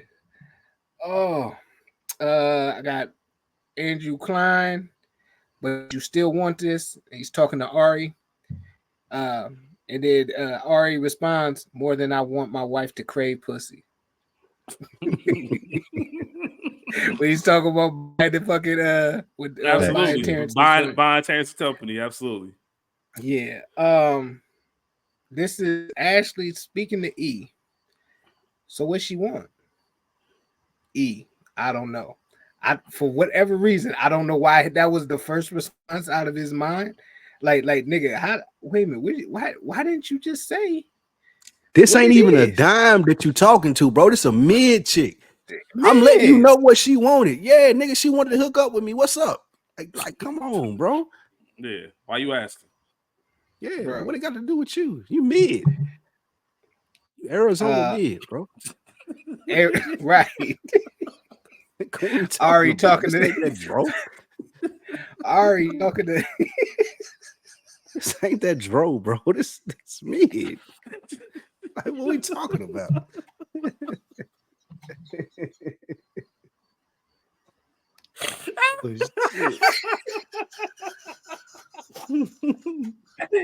Ashley out here getting cooked. Man, rightfully so too. Hey, cause she was Rightfully doing too so. much, man. You gonna Oh answer my it? God. Let me check your emails, Your emails. bro. What? With the dead Bitch. serious face. I love irresponsible. Man, you ain't even that cold though. Hey, This is, you know why this is so funny? You know why this is so funny? Because we all experienced this. We've all dealt with chicks who've done like you like bitch, like you ain't even like like you don't even understand how little I care about you, but you to be making these demands and doing like it's crazy. Hey, that's one of my favorite moments. He looked at his phone and looked up at her like, "Hold on, you serious? Like you dead ass right now?" Read my emails. It's crazy. Shit. My fault, Chaz. Keep going, bro.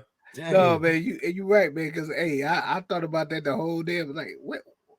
Hey, it was the equivalent of Kendrick. She has a weird case. Why is she here? Why is she around? Yeah, why are you around? You know what I'm saying? She has a weird case in the face. Her face looks weird. Why is she around? I don't get it. they gonna kill us, bro. Keep going. The women listen to this gonna kill us. It's all right. Yeah, keep going. We already in it.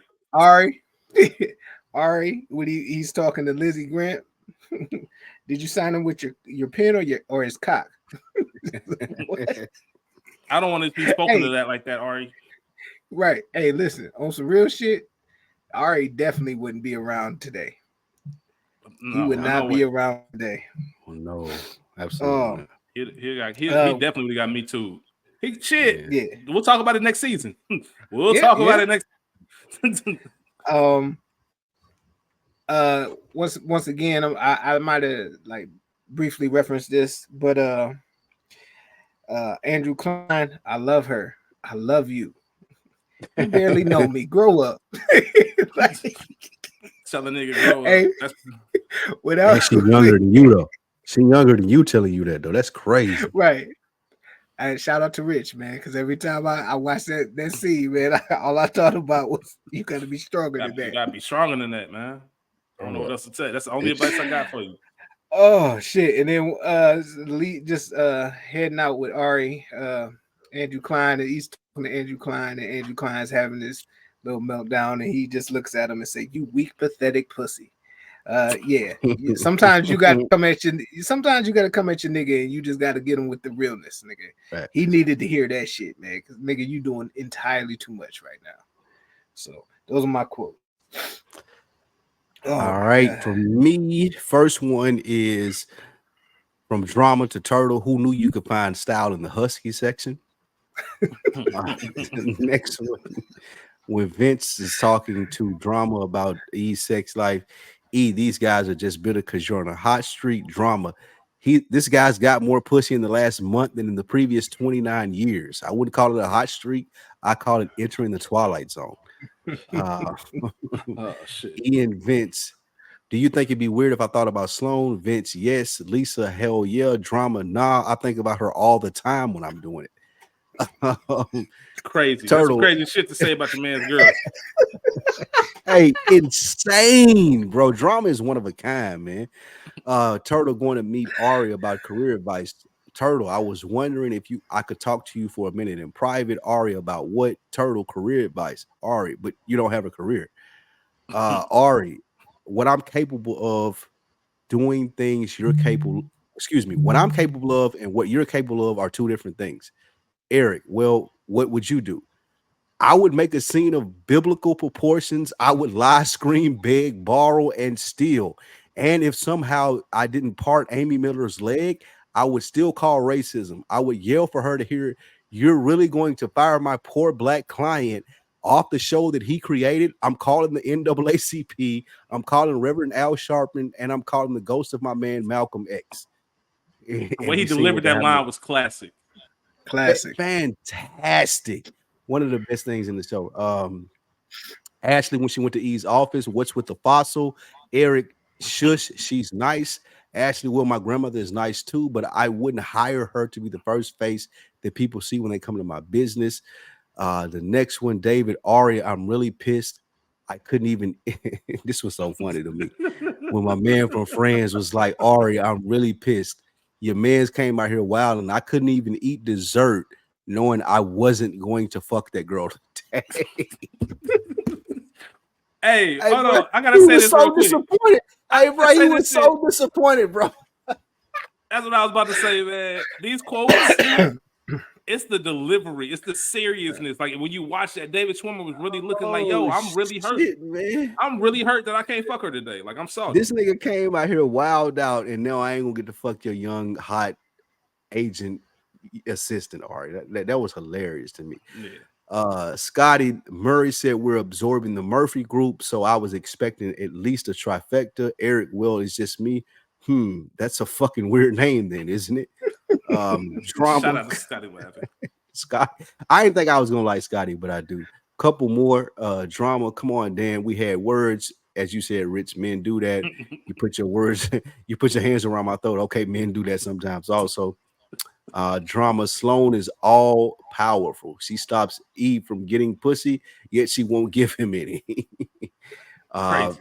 Vince, I can't believe you handed over your berry. Eric, yeah, well, I didn't know what to do. I was shocked. Drama, you should have told her to file a subpoena.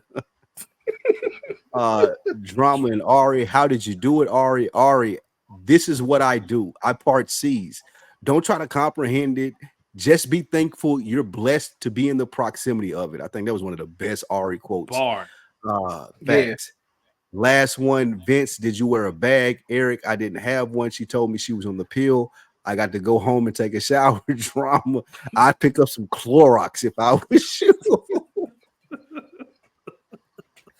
Hey, telling your man's a chick that you smashed that you need to go take a Clorox bath after you smashed her raw. That's insane, bro. So, you better pick up Oh some Clorox. shit. Like, nigga, a shower ain't enough for what you That just nigga messed with. said a shower. A shower. What is that gonna do, bro? And you out here making out with her in public too. On top of that, bro, you wild. Wow. All right. All right, man. Great quotes as always in Entourage. Let's go ahead and talk about honorable mentions. I'm going to start this week. Then we'll go to you, Chaz, and then we'll go to Spike Lou. So this was, and I'll say it, this was a difficult season to rank these episodes. I really liked all the episodes damn near. Yeah. So I have a lot of honorable mentions. So 1 car, 2 car, red car, blue car. Not necessarily the strongest episode, but there's a lot of good moments. I mentioned the 50 Cent gift, the fact that Turtle's birthday just came. They on the racetrack. He gets $200,000 cars, one from Jamie, one from Vince. We see him trying to make something of himself. I had that in my honorable mention. Murphy's Lie. That's where Drama and Jamie had their acting scene. That's when E's goofy ass told Ashley that she was hearing things, and then the next day told her he apologized for calling her Sloan. Like, bro, you got to live with that lie at that point. If you went there, you just got to go ahead and stay there and deal with it. And once again, as we've been saying, you don't even like this girl like that. Why are you lying to Ashley of all people? Hey, bro, yes, I did call you Sloan. She was on my mind. Sorry. My bad. And keep that shit I pushing. If literally you don't get mad, you understand get it. mad. I Yeah, don't man. So understand it. Murphy's Law, yeah. First day of classes, obviously Drama and Dan Coakley, that whole thing. That's the one where she asked E to check his messages on some real dead ass shit. Like, you crazy. No more dramas and honorable mention for me. That's E's first day at the new office. They had the break-in at the house, need the security. We first get introduced to Scott Lavin. That's our first intro to him.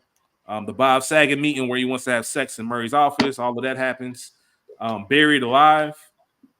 Drama might have a shot at Melrose 2009. Um, he has Ari and Lloyd battling it out to see if they can get him out of his contract. He goes to Ashley, the whole Rupert Pupkin thing. Once again, wants to read the emails. He ends things with Ashley. And then I have to say, this was hard. This was a hard one to keep off the list because it's one of my favorite episodes. It would have been number 5, but I moved it to number 6 in favor of another episode. But Drive, the season premiere. Drive was a very strong episode. I appreciate it. I think I like the symbolism more than the actual episode. We already talked about the whole E wanting to move out the house and getting permission from Vince in their conversation. But it's really, as I stated at the beginning, we know Vince is good, so now let's dive into these other characters. I think it's very symbolic of the last shot of the episode, Vince being in the crib by himself. Turtle's over at Jamie's. Drama got his own crib, or he working late. E's doing his thing, at the new crib, and Vince is kind of there, like, oh man, like it's the end of an era in a sense. And we all know what it's been like to be young and to be hanging with your boys every single day, having all types of wild stories. We kicking it every weekend. We doing this and the third. Some of us even live together. And then you just get too grown for that shit. You got to start living your own life. You got to start spreading out, spreading your wings. And it's that beginning of this new portion of our life. I just thought that was very symbolic. And that's why I didn't make my top 5, but it was right there on the cusp. I really appreciate what it was because it did turn a chapter in the relationships, but it is my 6th man.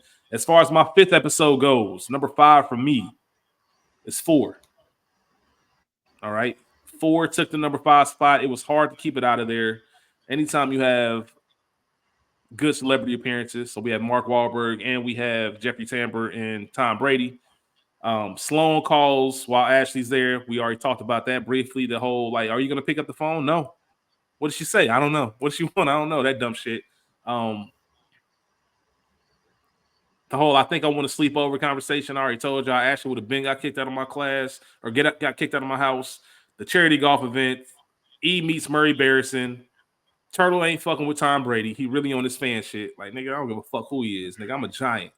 Like, y'all sleeping with the enemy, and then obviously once he finds out that he got a chance to bring Jamie over to the crib, he starts being nice to her. Drama just being drama. Like, if I was to see Drama in a celebrity golf tournament, that's exactly how I'd expect it to be. Even his extra shit when he used Tom Brady's club, like, oh man, I can feel this grip. It's different. Is this custom? Mine is off the rack. Like, just making all these excuses about why he sucks. Spike Lou, you on mute. I was gonna say it didn't break it though. Like you talking about a $500 club, bro. Like you talking about a driver that was custom made, some top of the line shit. This $500-600, like that was insane. Yeah, like it's really snapped on it. But yeah, it was a perfect drama episode. We talked about Sloan and E and that the never ending saga between them this season. Him finding out she set him up for the job, him getting salty, the whole 9. I just thought it was a really good episode, really strong, really showed what Entourage is about as far as where they are in their lives and still keeping the lightness and humor of the show. So that's my number 5. Chaz, what you got for honorable mentions and what's your number 5 episode? I have much of the same. I have 1 car, 2 car, red car, blue car. I have No More Drama, and I have Drive as my honorable mentions. Honestly, for all the reasons that you said, and then once again, great minds think alike. I have 4. I enjoyed the dynamic with them, with Vince and Drama doing the charity golf thing with Mark and Tom.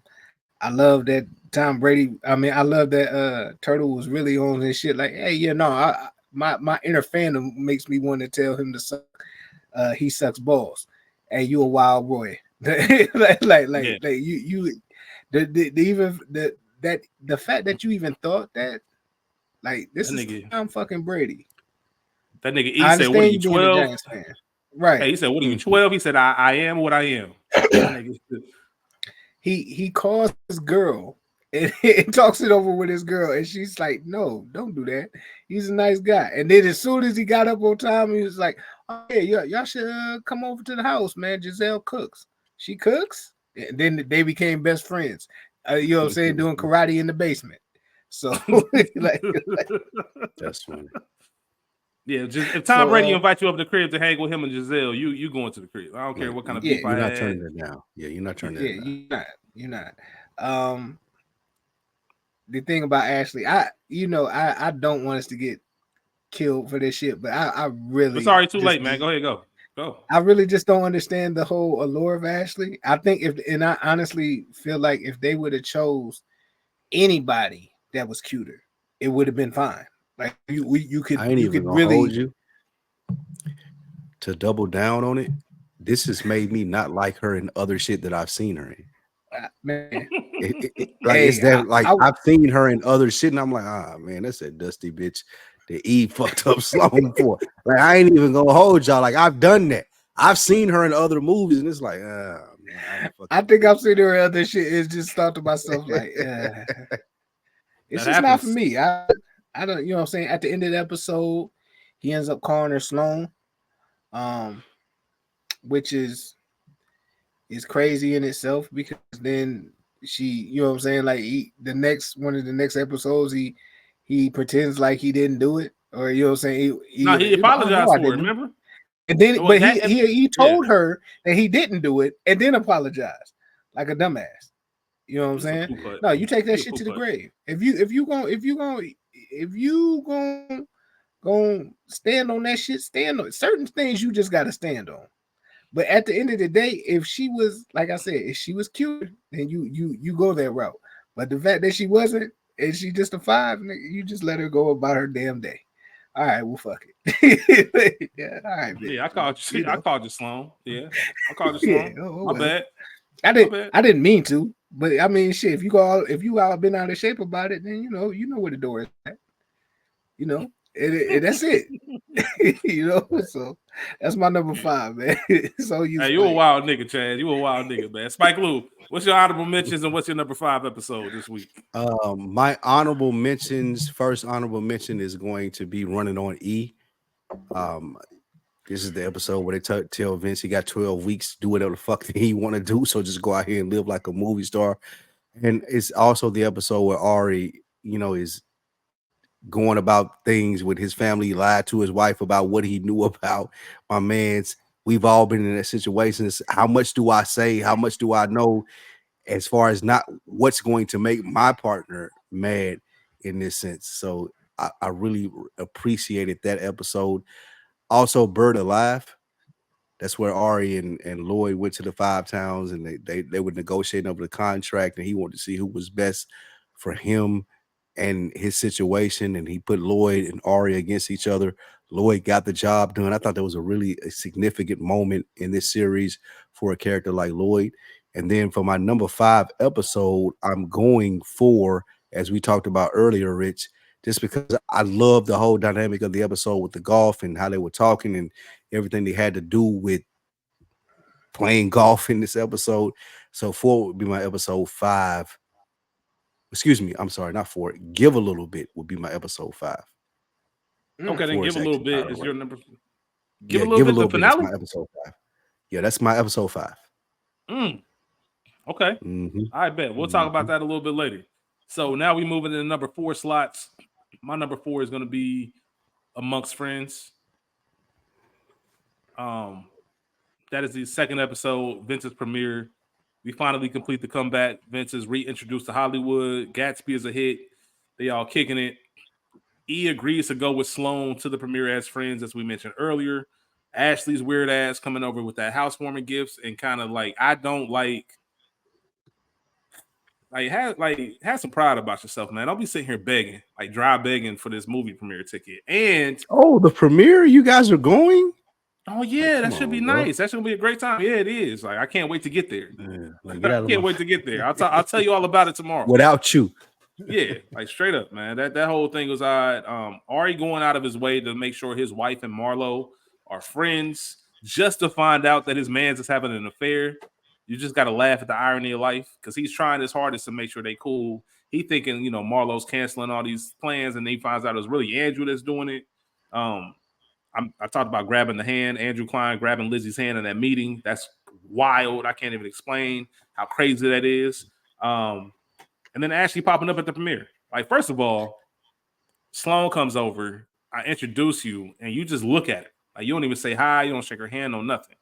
You want some weird shit. And the fact that you just popped up, like, you knew I was going to be here. You know it's weird that you're here, right?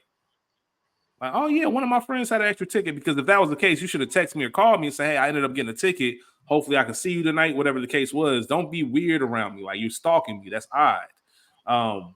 And then obviously the whole conversation between E and Sloan. I don't know if I can be friends with you, yada, yada, yada. We just get that beginning of this whole saga between those two this entire season. So that's my number 4 episode. Chaz, what's your number 4? My number 4 is Murphy's Lie. Eric, his lie catches up with him from the previous episode. Ashley forgives him, then listens to his voicemail and gets pissed again. Hold on, time out. Hey, you already know I'm about to literally, like, I would have never talked to this. I don't give a fuck. Like, you listen to my email, bitch. I mean, my voicemail, bitch. What the fuck made you answer my phone? Like, why did you even? The audacity, like what the fuck is wrong with you? Like, and you mid. That's the thing that we're gonna get the most flack about. Like, you're not even Sloan, bro. You mid. Man, like, you can't check my phone. Like, you're not bad like that, bro. Yeah, shit's crazy. Like, that shit is so fucking nuts. It baffles me all, like, the whole time you're watching this shit. It baffles me. And you're right. It's because she's mid. Like, like, okay, you have nothing of now, I guess I ain't gonna go there, but there's nothing attractive in my eyes about her. She's a very funny looking girl. So the fact that you have the audacity to even motherfucking attempt to grab my phone, you know what I'm saying? And then in another episode, Sloan is calling and shit, and she's like, "You want to answer that? You want to answer that?" When they sitting at the meal, I'm like, "No, I don't want to answer it." But why ain't your phone in vibrate, bro? What? Why is what the fuck is that? Or even that? You right, 100%, Chaz. Why ain't it on vibrate? Or even why are you asking me about this? Right. Like, this don't even concern you. I'm a manager. I got big manager. Time clients. People call me all times of the day. Why the fuck are you worried about my phone ring? Right. And she was like, to go back to the point, and you mid, bro. Come on, bro. But when I say I don't want to answer it, like, you insist on I get it. No, I insist on us having this meal. Chill the fuck out. Like, let's not even ruin this mood because you trying to, you know what I'm saying? You trying to be nosy. Chill out. When you hit her with the vibe. That's when you hit it because she know it's Sloan because she's the one that picked it up. That's when you hit it with the, if I answer it, I'm inviting her over. So what you want to do? You want to have this meal? Or you want to answer the phone? Do you want to talk or do you want me to go talk to her? Like, which one you want to do? If I answer something, and I'll leave and go answer this call and talk to her if that's what you want. And Chaz know me. I'm right here with you. That's exactly what I'm saying. Like, absolutely, I'm here with you right now. Like, do you want to keep it this way? Because if I answer, I'm telling Sloan to pull up. Yeah, I'm leaving. There's a line from I want to say it's Barbershop. Yeah, I want to say it's Barbershop, where Ricky is like, yo, when we together, and when we not. Okay. Hey, listen, that was the perfect time to tell her that shit. We together. But when we not. Don't do that. Hey, once again, like, shout out to old man. Our time together is our time together. We look at this as viewers, like, she don't even have the pedigree that Sloan has to be asking me for my emails, bro. Do you know what I got on the other side of these emails? Like, why are you asking me about my?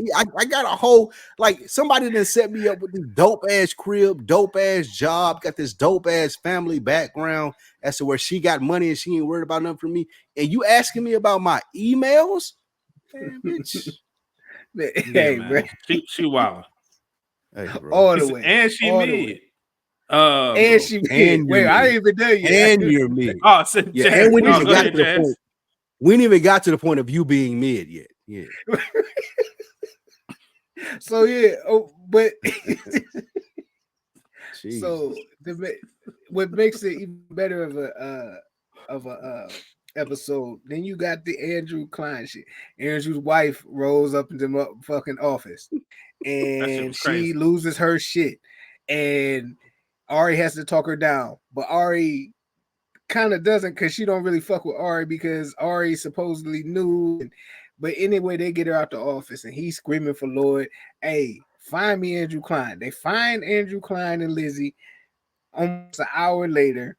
And then that's when she tells him in the you know what I'm saying, that she tells him that they broke it off, that she broke it off with him, and he's crazy with it. I'd have fired them both. I Yes. ain't gonna lie. It would After have that took a scene, lot. absolutely. Yeah. It would Get have the took a fuck out. lot for me not to Fuck it. fire them both, like on some real shit. Um, but he fuck around and he gives him, you know what I'm saying, he gives him his like a second chance and stuff like that. Then he also hits him with the line. She was trying to sign was it John Stamos, I believe. And then that's when he said, "Did you sign it with, you know what I'm saying, with your pen or his cock?" Crazy ass shit, you know. This is Turtle's first day of school, you know what I'm saying? And then and you know what I'm saying, he's getting all the looks and shit like that. Then you got drama. Thinks his boss is trying to smash Jamie Lynn and he loses his shit. This is a very enjoyable episode. Like Murphy's Law that's was. one of the questions I want to ask though. Would you ride for your boy's girl Mhm. like drama? Or would you trust that? Would you say something to your boy and then trust that, you know what I'm saying, his girl's not gonna be on some shit? I think that drama had enough time spent with Jamie. At that, like Jamie had been around for a while at this point. Yeah. To know, and I know drama was looking at it from this fact that, like, listen, I just seen this Dan Kofi nigga. And one thing we got to talk about real quick is the niggas that he works with on Five Towns, like making a little comment. So I remember Dan Coakley fuck my girl back in the day. Oh yeah, Brandon. Yeah, Brandon. Like Brandon, he's a real actor too. He's been in some shit, Right. but just fucking with drama in that sense. But I would like to think that if Jamie gave me the impression that she would be on that, then maybe. But even then, I never got that from her, and I think drama should have seen that too. Like at some point, like Dan ain't that nigga to the point where he pulling all of them. Like, and if it happens, man, it's Hollywood, man. Shit happen, man. Turn you out. Sometimes when a nigga out kick his coverage, like I would want to ride, but I also have a real talk with my nigga. Like, hey, man, like it's kind of part of the game a little bit, man. If you ain't ready to date a bad chick, then you might want to sit this one out. But I don't know if I'm going You to have offices to. and putting my hand around a man's neck. Like, that ain't even my girl, bro. Yeah, I think it speaks to the that's my greatness. thing. He was out of line, but that's drama in a nutshell because you look at drama Facts. throughout multiple seasons. When you fuck with his people, oh he on your ass. You know what I'm saying? But Look at his Vegas. first Look thing at should have Vegas, been, baby Vega. Of Vegas, you're baby right. Vegas. But his first call should have been the Turtle. Absolutely, Facts. absolutely. Like, you know what I mean? I Because even agree. Turtle said, like, I appreciate you, bro, but like, this is your job, man. Like, I'm not gonna take it away if you don't do that because you gotta get a paycheck, man. You've been working your whole life for this. I agree with Right. what you guys say. Like, I would feel some type of way about it, but what can I do other than reach out to my homeboy and let him assess his girl? Like, I can't make the assessment when I'm not in the room that she's gonna fuck him and she's not. Like that ain't on me. I can just give him the information as to what's going, like what may be going down. So I agree with Rich in the sense of I'm gonna let Jamie Lynn and Turtle figure that shit out. I can't go as hard as drama went, especially if I've been a struggling actor in a town for the last couple of years. Like this the job that been paying me. This is the job that got me back. However many episodes did they say? I think it was 57 episodes or whatever he told the 80, director. 87. 87. Yeah, I'm working. I'm getting a steady Damn. check. I'm not going to jeopardize this for dude possibly fucking your girl who which Rich mentioned, you outkicked your coverage zone anyway. Like this shit you gotta look out for. Yeah. Like all I can do is your homeboys let you know. Do you think Yeah, Turtle man. outkicked this coverage? Absolutely. Yeah. Come on, Absolutely. man. You already been dogging Ashley, man. Chill, man. Chill. Come on. Like, We ain't about to do that. absolutely. Man. He For definitely outkicked Turtle this to be coverage. dating a chick in this world, like not even like we know she the chick that played on The Sopranos, but even them adding it into it on this world, like it's not just some random chick, it's the chick that played on The Sopranos and everybody knows her. Absolutely, he outkicked this coverage. Yeah. Say less. But that was my number Say less, 4. man. It's on you, Spike. Spike Lee, what's your My number number 4? 4 is Scared Straight. Scared Straight talked about of course, Two Unexpected Rivals, drama, and what he was doing for Melrose Place. Ari smells a rat when Terrence unexpectedly offers him the chance to buy him out. Eric learns some unsavory news from drama about his latest flame. Hey, bro, this whole episode with Eric finding out that he'd hooked up with a chick who was loose in these streets. Drama had fucked her. My man's at his new agency had a couple homeboys that had ran a train on her.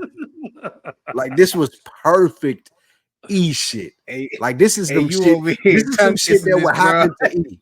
Yeah, you out here kissing this bitch in the In the booth mouth. in the section in the with the mouth. homeboys, With the and light shining on you. niggas is running her a week earlier. Like insane. This is classic. This is what I could see E stumbling into some shit like this. So yeah, that's my number 4 episode. That shit hilarious. I'm gonna say my thoughts on that episode. I got a couple more to add to it, but we'll get there. All right, my number 3 episode, the Sorkin Notes. Sorkin Notes are my number 3 episode, man. Ian Sloan still going at it. Andrew Klein, bogus ass, is sleeping in the office on the couch. Talking about I set my alarm for 5, but it must have over. It's like, come on, bro. What are we doing? The fact that Marlo put a freeze on all the money, my man can't even get $5 out of the account. Like he really is It assed had the out. business credit card though. Yeah, man. She won't let him in the Ask, house for the ask for forgiveness, not permission. I would have used the shit out of that business credit card to give me a room, bro. Like, what are we doing? listen, man. The fact that Marlon won't let him in the house for the notes. Once again, this is what happens when you've known somebody, you call somebody your brother for so many years. Another Chaz, I never forget. We was talking about Hulk Hogan's wife buying a boat and naming it alimony. And Chaz, I remember Chaz saying, Chaz said if I was him, I'd have told the judge like she'll die before she get any money. Like she'll die before I pay her a penny. A pity. Not a out pity. like not most people say things like I'll die before I pay. No, Chad said she'll die before she get a penny of my money. I respect that. So I respect that, the fact that she is not letting him in his crib that they just moved to, like you got me all the way fucked up. I would have drove my shit through the house too. If I ain't staying here, you ain't staying here neither. Like we ain't doing none of that shit. Pictures Sorkin on the in jail. Like I know Spike, me and Spike talk about the West Wing. Aaron used a quote from the West Wing, the assassination episode, to get Aaron Sorkin's attention. And then like Chaz, you mentioned earlier, like bro, like there's no better way to show I ride for you than saying I drove to my own crib, my overpriced, underinsured Beverly Hills motherfucking home for you because I wanted to get these notes because I wanted you to be on. Like that's a pitch, and I understand why Aaron went ahead and signed with them. And it's funny because I was thinking about this. This is a year before Social Network came out. Social Network's one of my favorite movies. It's like when you look at the writing on that, Aaron Sorkin wrote that. Incredible dialogue throughout that entire film.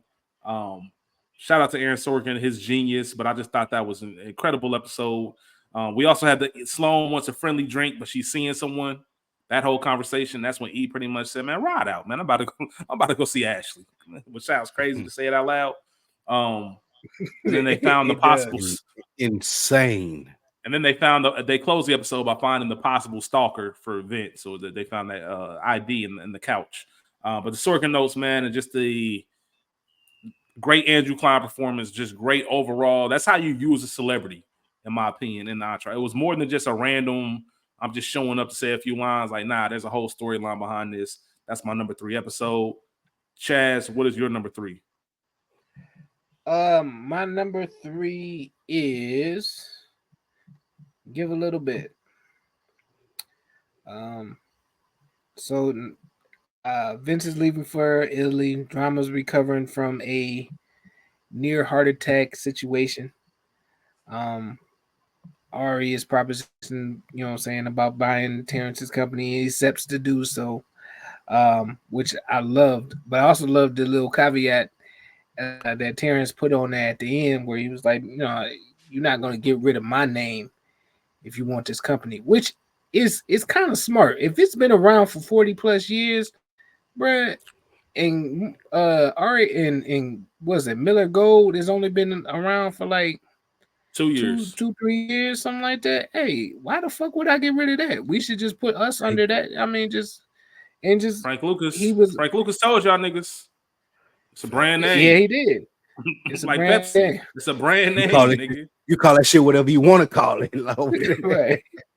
So no, Yeah. he was right. Ari came to his senses along with the help of Andrew Klein, who was trying Hey, to my tell us nigga, like, hey, you he caping for told my him, nigga Andrew. You caping for Andrew this hey, listen, episode, Chaz. I fuck with Andrew, man, on some funny shit. On some funny shit. I fuck with him. Yeah, so he welcomes Lloyd back to the fold, gives him an apology and an office, and tells him he's an agent. You get to see that full circle thing because Mm-hmm. Lloyd for the last 3 seasons he's had a lot of abuse. So you finally get to see, you know what I'm saying, like his kind of like "Mama, I made it" moment. You know what I'm saying? It was it gave. He cancels Adam Davies. I don't even know if we see Adam Davies again, do we? Nope. Yeah. So Damn. yeah. Where the fuck did you go, bro? Damn, I ain't never Yeah. realized Turtle is on some bullshit with the he gonna fly. He couldn't get over Jamie. He gonna fly 14 hours to go see her and stuff like that. All for her to tell him on the way to on the takeoff, like, yeah, we need to break this off. Which is crazy in itself that she can break. Bitch, you brought me a whole fucking $100,000 car. You want to break up? That's wild. Hey, but listen, I guess when you got money, you just don't give a fuck. I guess that's what it Rick is. Ross? What Rick Ross saying that Uh, mafia music, man? what's that? Set up Deposit a a hundred, bank deposit a account, hundred, hundreds deposit 100 racks, break up, won't take it out. won't Maybe take it that's a out. gift. Yeah. That That's was what some dead. That's maybe that's Jamie. a What gift. Jamie did. So for that, that is my number 3. It's on you, my guy. Spike Lou, what you got for number 3? My number 3 is 4. We talked about it a little bit earlier, Rich, as far as my golf, how much I respect that and like to see that on the scene. The whole Mark Wahlberg and Tom Brady shit with Turtle acting like, oh, I don't fuck with Tom Brady because he won the Super Bowl or lost the Super Bowl to the Giants, as we seen. Um, the whole thing with Ari and his client fudging the numbers, understood that. And also Eric's job opportunity as far as Sloan, like we said earlier, putting him in a position to win. And now he acting like he too good to be the nigga that need a, I wouldn't even say handout, because it's not a handout. It's like, I see what you're doing, I respect what you're doing, and I fuck with you. I know somebody that can help you get to the next level. I'm going to introduce you to them. So I didn't understand why E was so hot about the partnership and why he, was partnered with him, because we seen how that played out. But as far as my number 3 episode, I'll go with 4. Got you. Yeah, man. Pride is the devil. Only It thing I got to is. say real quick about Turtle. Shout out to J. Cole. The only thing that I didn't, shout out to Cole. Only thing I didn't understand is I could see if you were like a Rams fan or a Panthers fan, nigga, you beat Tom Brady. Well, at this point, it was only once. because the second one was 2011. But you actually one of the teams that slayed the Giant. Like you shouldn't even have no beef. If anything, you should be trolling them. And he did low key. He was like, "Don't I know you from somewhere? Were you at the Giant Super Bowl parade?" But yeah, man, Right. you already won the battle, low key. All right, my number you're right two about episode. My number 2 episode for the season was Scared Straight. Listen, man, I can't tell y'all how hard I laughed. There's a moment at the beginning when they obviously Turtle gets a call from Jamie that she's finished. He jets out. Vince tells Johnny, "Hey man, if you want to leave too, I get it. Like I'll just slide with E." And Johnny's like, "Look like he already got his little move." And then there's a look that Drama has, and there's a smirk on his face, like, "Hey, I think I know that broad." Like I don't know what it is. There's just some kind of joy that came over his face, and the way he walked up on her, he was like, "What's up, Tori?"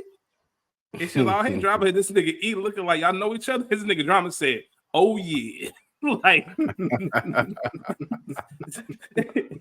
anybody knows if you got your mans come up to y'all know you know her. Oh yeah, I know her, my nigga. I know her. my Everybody nigga. knows exactly what that means, and that nigga And he your, was sick about and it. your heart sink. And your heart sink at that point because you ain't said nothing to none of your homeboys about it. And you've been moving around with her like for a couple of days. And you're like, God And damn. I put this on everything, and I shout out to my boy Donovan, man, my brother Donovan. I shouted him out last week, I think, or the week before, man. He watches Entourage. He always supports what I'm doing, man. Love my brother, but he knows what I'm about to say because I had a similar situation like that. Not 100% similar, but similar enough. I'll never forget. This is when Donovan was working at he was working in one of the elementary schools near us, right? And I had this little nurse chick, right? A little nurse shorty and shit like that. Started messing around with her. And she was stationed. I remember I was talking to her that morning, and she was stationed that day at the school Donovan worked at. So I remember hitting up D like, "Yeah, man, like if you go to the nurse's room, little shorty that's there today, man. You know, I rock with her and shit like that." He's like, "I bet, man." Like, yeah, I was like, "Yeah, go holler at her, say, you know me, this, that, and the third, right?" He was like, "All right, then." He texts me middle of the day, like, "Oh yeah, man, I recognize her. Reese used to talk to her." I'm like, "What?" And it was one of those situations. I know Yeah, her. My homeboy know her.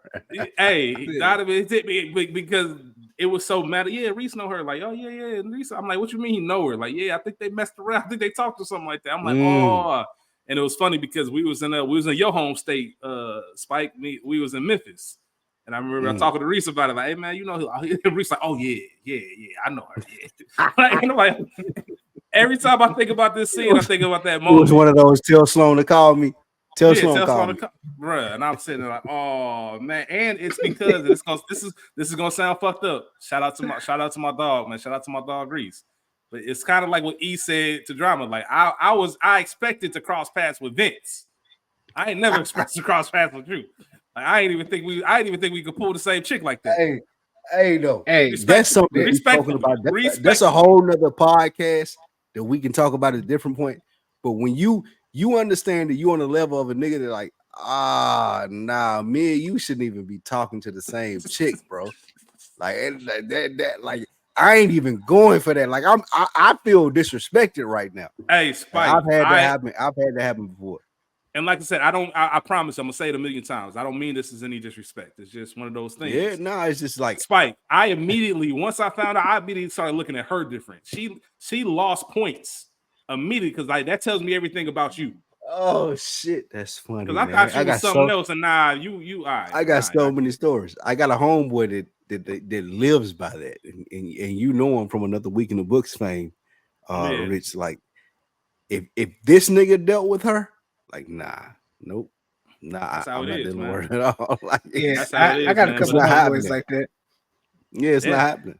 I got a couple of homeboys like that. And then we talked about some. We talked about some of the other stuff in this episode. Drama telling E to go pick up some Clorox. Talking about she's real slutty. She might have given me something. Scott Lavin was on his case too. That shit was hilarious. If you like her, you can change her. A nice boy like you. Nice boy like you, yeah. Go ahead and get it. Because we all done had our nigga that's like, hey man, bruh, like leave her where she is, bruh. She ain't that type of chick. Hey. You know? Hey, listen, Scott telling the nigga that me, like a couple of my homeboys DP'd the chick that you was making out with in the club. Yeah, listen, Spike. Not only did they DP, the couple of homeboys I'm talking about, they some filthy niggas themselves. Oh, bro. These are some filthy niggas, so I Hey, know. hey, And you kissing listen, her in the man. mouth? You Oh kissing my her in the god. mouth? That shit was crazy. And Hey, that obviously speaks Terrence, volumes to Eric's character, though. Like how we look at him as viewers, and like, okay, that makes sense. I could yeah, see man. The that happen. doctor, yeah, the doctor when he's in the office, like, what you Jesus. gonna? I'm asking the doctor, what you gonna do with that? Exactly what you hoping I don't.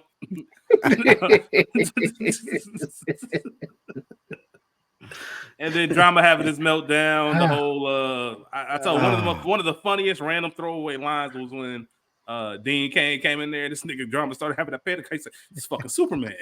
Like that whole moment, that shit was hilarious to me. Considering retirement, there's also another throwaway line that's real funny. Ari's looking for a new assistant, and he finally has a dude. He was like, "Hey, give me a." Get Eddie Kapowski on the phone right now. Any relation to Kelly Kapowski? Like, nigga, You're fired. Ari would have been like, Get "Get out. out, you fired." I ain't gonna lie. That's why I love Ari so much, bro. Because I would have did the same thing. Get out. You would have fired him. Why are you? Absolutely. Cass, I swear to fucking God.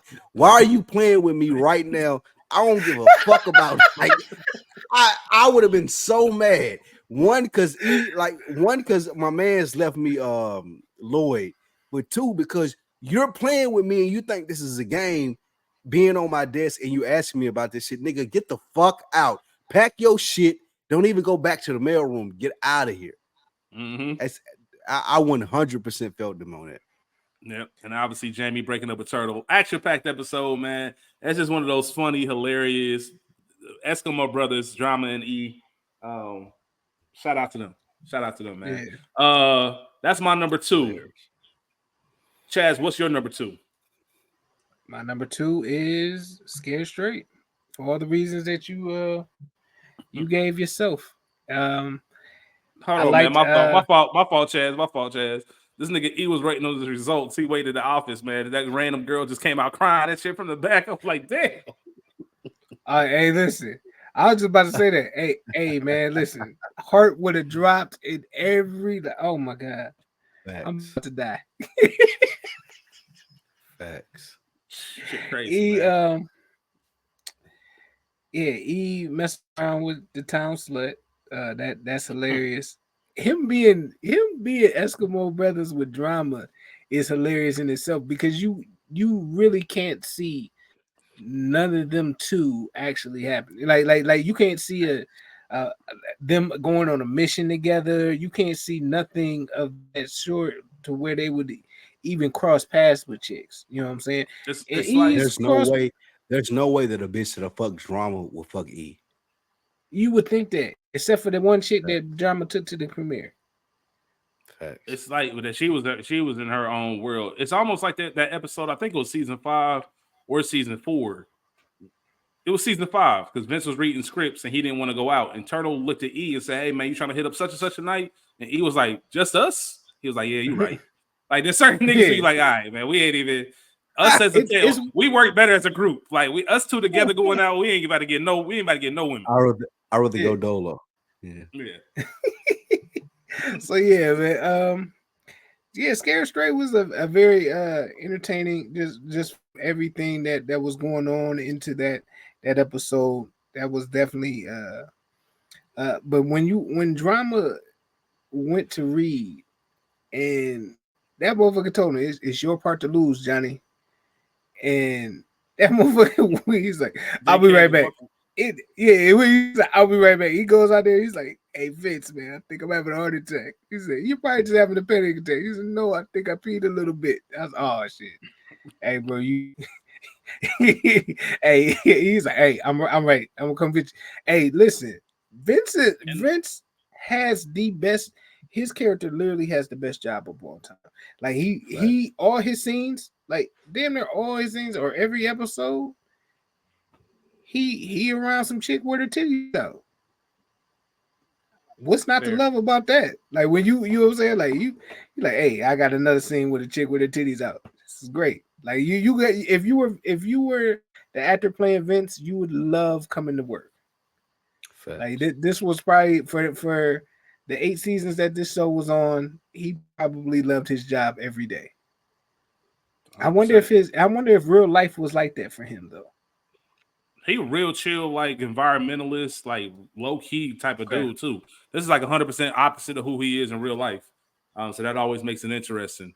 But yeah, all of that what you said was spot on. There was one other thing I was gonna say about that whole thing. Oh, just the whole. I know I mentioned it. Dean Cain coming in.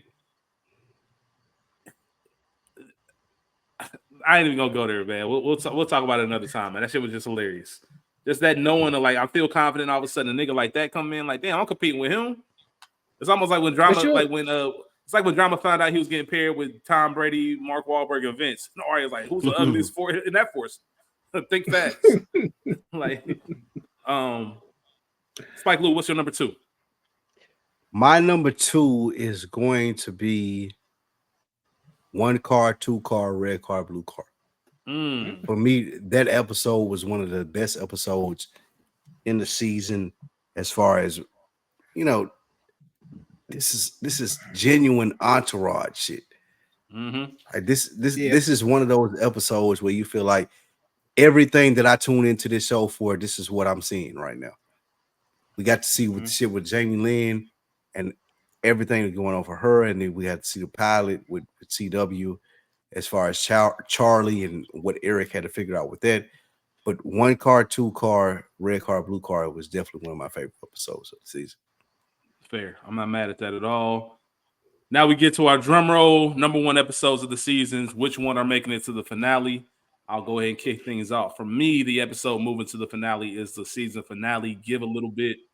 Longest episode in Entourage history.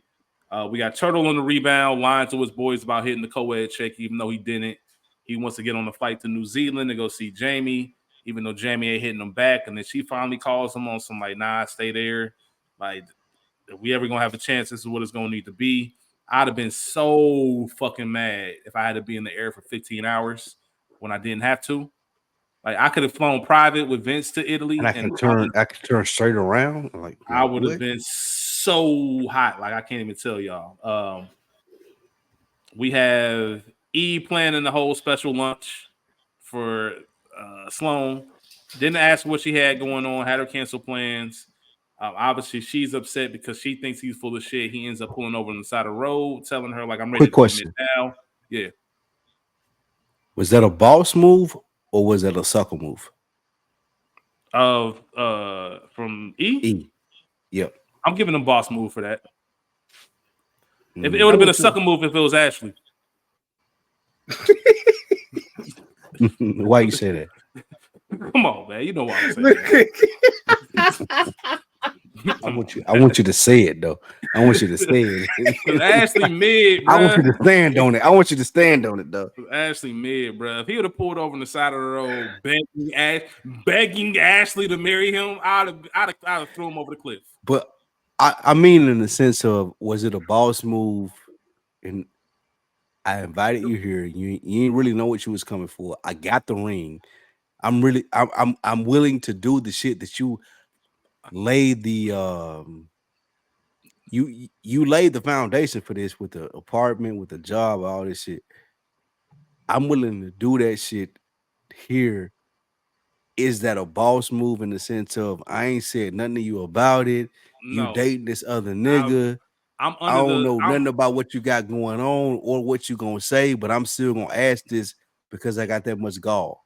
nope. In that sense, no, because I will never move from the thought process of I'm never asking a woman to marry me or do anything that I don't already know the answer to. Mm. Like Right. if I got enough gall or if I got the balls to like ask a woman or request a woman to do X, Y, or Z, no matter if it's the smallest of things to even if it's just something that's hey, let me borrow your car or marry me. Like it don't matter. Whatever end of the spectrum you want to be on, I know the answer before I ask that question. I got too much pride. Like I'll walk 5 miles before I ask you for some shit that I know you ain't gonna give me or hold over my head. You don't think he knew the answer to the question? I know he didn't.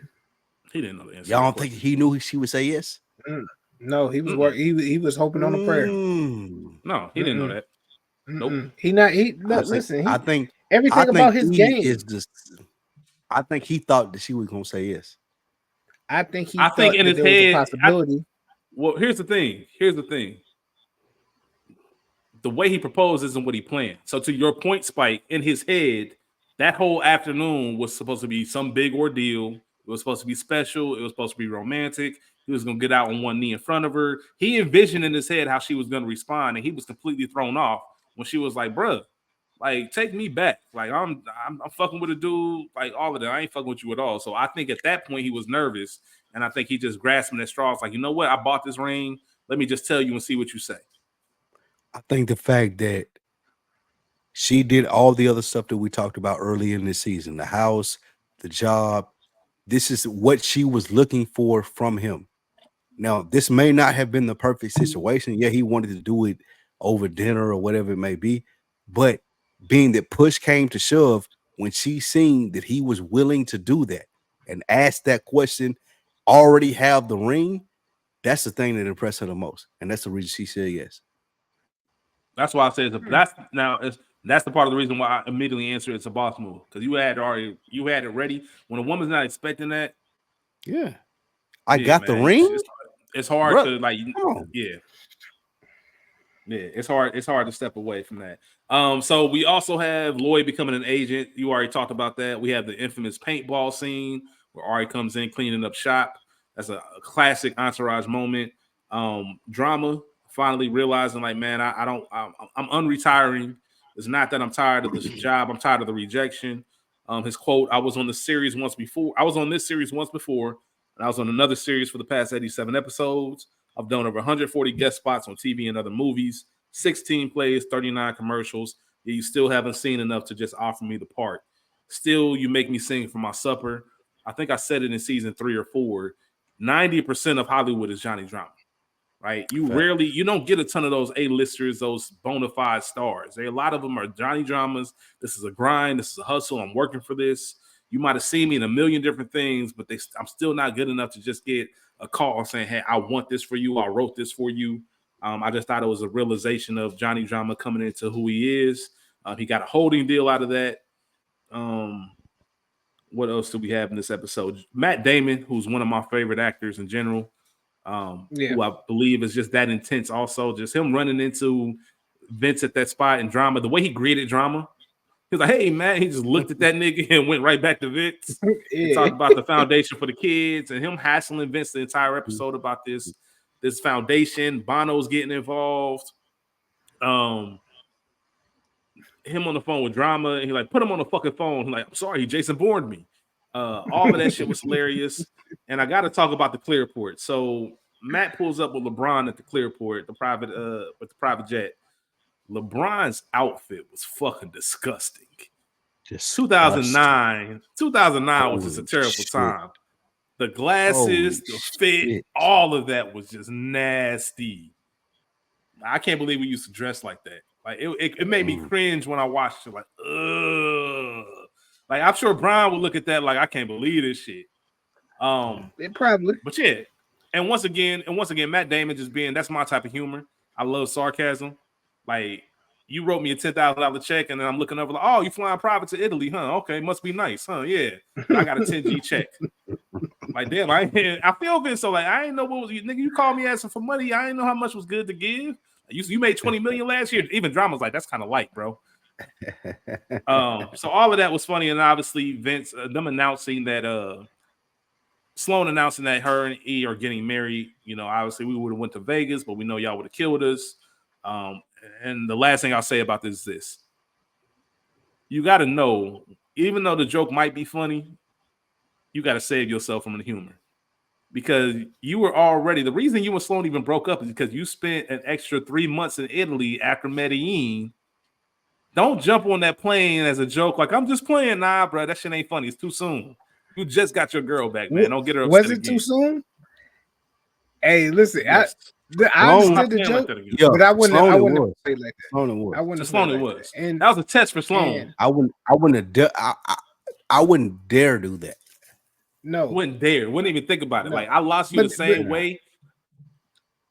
but we wouldn't have broke up Mm, with Sloan. So I mean, so of that's course we fair can too. say that. Like we That, would have already been married. You know that's what I'm fair saying? too. It wouldn't have took 2 seasons for that shit to happen. So Yeah, man. And then lastly about that episode, for those who don't know, there's an end credit scene with Matt Damon cussing Vince the fuck out. Like, I can't believe you even got money to give me. Like, you talentless bitch.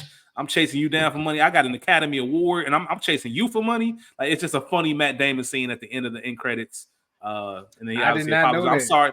Yeah, man. I'm sorry, Vince. It goes to the different segments, and hey, Vince, I'm sorry, man. I know that was a little bit rough. I ain't mean it. It's check it out if you haven't seen it. But Give a Little Bit is my number Hilarious. one. That's what's moving to the finale for me. Chaz, what's your number one episode? What's going to the finale? Oh man, you already know, man. It's the Sorkin notes, man. Mm. I had to do it, man.